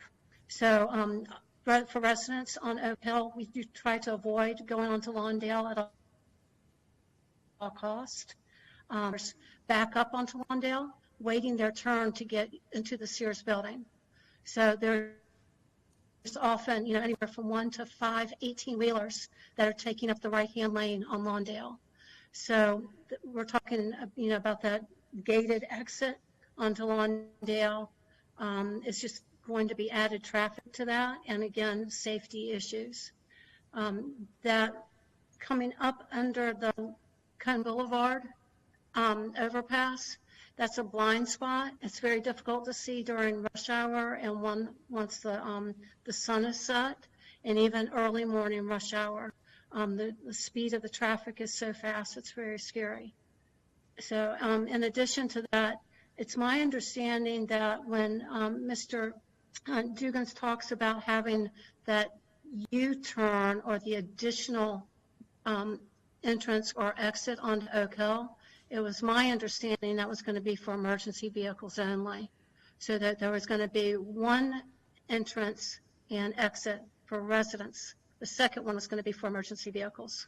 And again, that he told us that they were going to everything in their power to divert traffic off Lawndale and to have it go down Oak Hill. And that's where all of our concerns are, is having all that additional traffic on such a narrow road that's with those dangerous turns and with the blind hill. Thank you. Thank you, Ms. Siebert. And then we have someone else in chambers that wants to speak. We have 3 minutes and 4 seconds. Hey, Matt Clower, 2218 Oak Hill Drive. Just a couple comments. There's a lot of mention about having multiple meetings with the neighborhood, which is absolutely factual. But I will say many of the conditions that we provided were not heard. So just want to make that known. We mentioned a lot of cut-through traffic going across the Greenway. Just want to make sure that's very well known. There's going to be so much more cut-through traffic going down Rollins. You guys put a lot of money into this Greenway. I don't want to see people not being able to use that access because of so much traffic. Personally, I do walk my dogs every single day, every single night. And I got to say, I got to move over every single time just to have a car drive by. And then you have two cars going by each other. It's like extremely close. It's way too dangerous to have this much traffic going down that road. I think that's it for me. Thank you. Thank you. I have a question. We have a question. If you could come back, please. I'm sorry. Mr. Alford? I keep hearing this Rollins. I don't see this. Where is Rollins? Is it a drive, Rollins Street, or something? Is it Rollins Road? Rollins Road. So if you look at Branchwood, it is on the right. There's a bar up there right as you turn right off of Battleground. That's Rollins, and it turns into Branchwood, which goes across the Greenway. So you'd have to go, if in this screen it's out of the map. But what we're trying to represent and show here is that there's going to be a lot of cut-through traffic going down Oak Hill Drive, and it's going to cut through there. Rollins Road is not a city-maintained road. It's actually the A&Y Transportation Trail runs parallel to Branchwood. I believe this is the one that goes out near the auto parts store.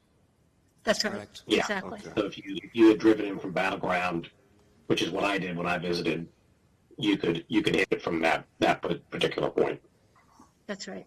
And you do often, I do have to come to a complete stop and look both ways. Either on occasion that light does not work. And I've seen many, many people either texting and driving and just running right, even when the light's flashing. They just drive right through it. So it's extremely dangerous as is. Thank you. Do we have any other questions? I have a Miss Reidinger online as well. We have someone else online? Yes. Okay. Sharon Reidinger, would you introduce yourself and give your name and address? I'm Sharon Reidinger, 2210 Oak Hill Drive, across from the project. Is it possible to put your camera on? Thought I had it on here. Yeah.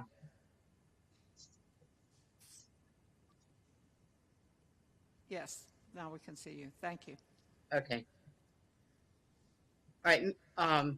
Mr. Duggins made mention that when the daycare center was there, they were able to make a left or right, but they were not able to come up the downhill ramp onto Lawndale because that's one way.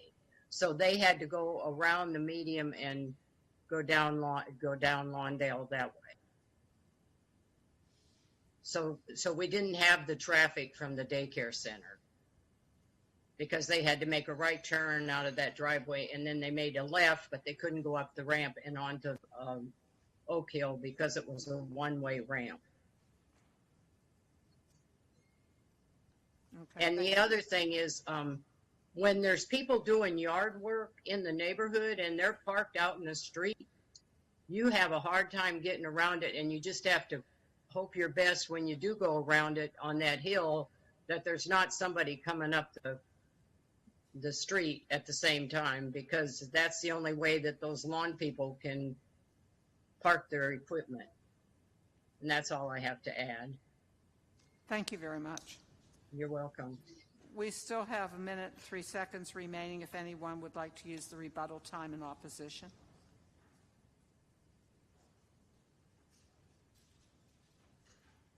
Donna Smith, 2213 Oak Hill. I just wanted to mention something to Mr. Alford. So when you go to the end of the street on Oak Hill, you either take a left on Branchwood and then you take a right on Rollins to get to Battleground, or you take a right to get onto Cone Boulevard.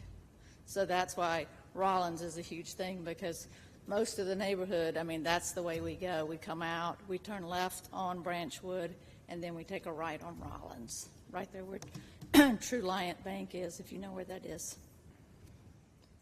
I just wanted to say that. I see it. Thank you. And we have 31 seconds remaining if anyone wants to use that rebuttal time. One last time. So back in May of 2022, and Paula made mention of this, there was a ribbon road that you guys denied. It was on Williard Drive, Williard Road. I'd really like to know if there's any type of difference between this case and that case. This is a very similar case. I really don't see why this would be approved. That's all. Thank you. Thank you. Anyone else care to use the 11 seconds of rebuttal time? I would. We have one neighbor that had to use emergency vehicles over 40 times within an 11-month period. He would not have gotten the health care that he needed if we had had, if those emergency vehicles could not get through. Thank you very much. That concludes the rebuttal time for both sides. Do we have any questions or comments? I have a question. Could staff clarify for us if this were approved tonight, and then what would happen if someone decided that Branchwood, or Oak Hill rather, was not wide enough? Can that happen after the fact? Are you referring to the rest of the road besides what fronts on this property, proposed property? Is that what you're getting to? For access, yes, through Oak Hill. And I'm going to let Mr. Tipton add more to it, but I mean, the requirements that we can do as part of the subdivision would be for improvements along the frontage of the subject property. So it would have to be up to, I guess, if the city's doing something down the road, but that would require them acquiring right of way and doing other things that may be difficult with the existing pattern of development. Thank you. Anybody else have a question? Ms. Skeens? I'm one of those people that Nathan referred to that had been around a while. And it was 1981 when that property was zoned for daycare, limited to 108 children. And at that time, that ramp was there. If you were going north on Lawndale, you could not turn left into the daycare center. So what I did was go around and come down Branchwood and Oak Hill. So I know there was traffic that used Oak Hill to get into that daycare center. Same thing in the afternoon. As far as trying to leave and depending on where you were trying to get to on Cone Boulevard. Unfortunately, Oak Hill has been a way to get to that daycare center. At 108, 2 trips a day, that's 200 trips. 100 in the morning dropping off, 100 in the afternoon picking up. This is 50 units. This is half of the volume of what that daycare center was. Now, I know not everybody used Oak Hill, but there were plenty of people that did because that was the way you could get in and not have to cross over Lawndale, because it was just as bad then as it is now. I will tell you, I have been on the fence on this. I was out there 3 times. I sat on Oak Hill. I watched traffic. I did not observe the speeding. I was there at 4:30 this afternoon before I came down here. It's a quiet little windy street, I'll give you that. It's been that way since day one. But in terms of the impact that this 50 units are going to have on Oak Hill as opposed to the impact of a daycare center with over 100 kids, I think this is less dense and less traffic than what the daycare center generated. So I am going to support it tonight. Any other comments or questions? Madam Chair, I'd just like to say that I'm going to support this as well, but I am certain that there was lines of cars waiting to pick up those kids on Oak Hill, blocking that road terribly and going all the way up Oak Hill. So I'm going to be voting in favor of this. Thank you. Any other questions? Mr. Kirkman, would it be possible for you to display the additional 2 restrictions that we approved at the beginning of this hearing?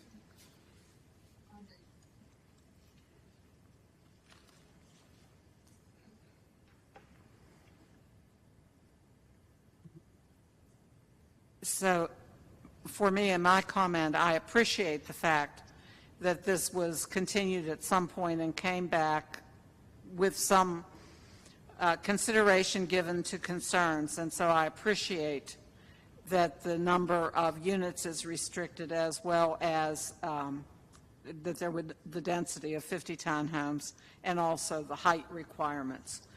And I do agree with the presentation that this does address our issues of infill. And I think Ms. Skeens probably tipped the scale for me when she mentioned the many trips per day for daycare versus many trips per day per townhouses. So I also will be supporting this. Are there any other comments? I'll simply echo what you all have said so far. This was a difficult one for me because I drive Lawndale and take that exit very often going to Target and the Harris Teeter there. In fact, going to the Panera Bread there today. The thing I think that I have to consider, and even looking at the case that they mentioned, which was Willard Street, that was R5 in the middle of residential that they were taking up, and there was really nothing around it in my mind that justified it. This instance, you've got RM18 sort of surrounding it, LI around it. You've got commercial medium, I think, across the street. There's a ring of uses around this. And that daycare use is really probably what anchors me more in feeling good about this than anything else. It's the fact that you already have a traffic intense use sitting there. And I believe that the development standards we have today will help mitigate some of that. So I've got to let the city do what they do. From a land use perspective, I think it's a much better infill proposition than what we were presented a month or 2 months ago, quite frankly. Thank you. Any other comments? Vernal Alford, this was the one I had the most problem with when I went on the sites, and I still can't see it. To me, it's awkward.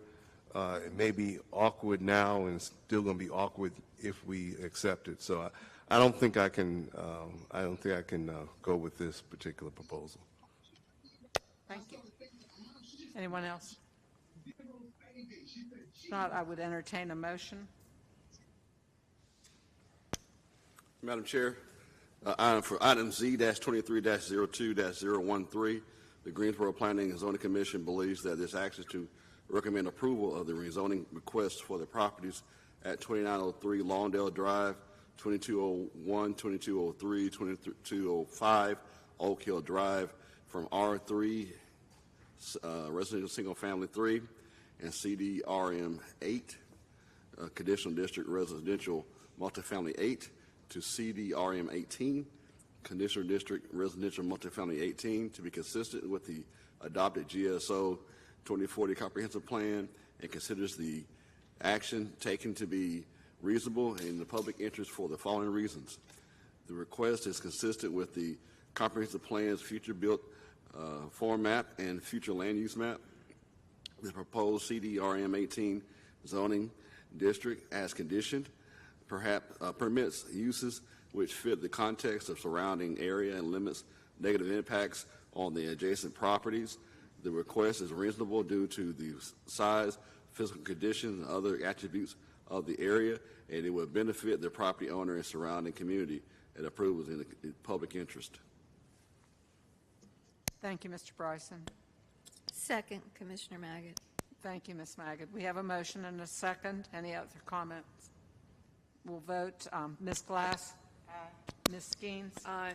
Mr. Alford? Nay. Ms. Maggot? Aye. Mr. Peterson? Aye. Mr. Bryson? Aye. Ms. O'Connor? Aye. Mr. Egbert? Aye. Mr. Engel? Aye.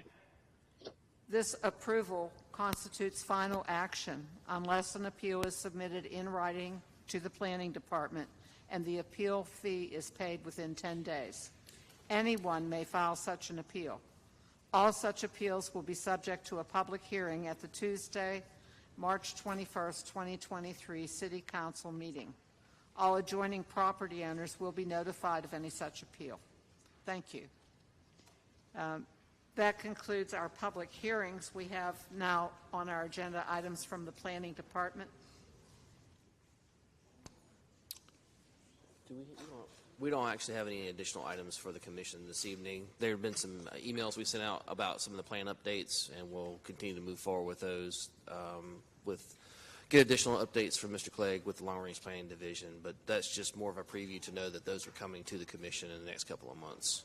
Just remind the commission that we have the special meeting next week, next Wednesday, March the 1st, to consider the ordinance text amendment, and we'll look forward to talking with you then.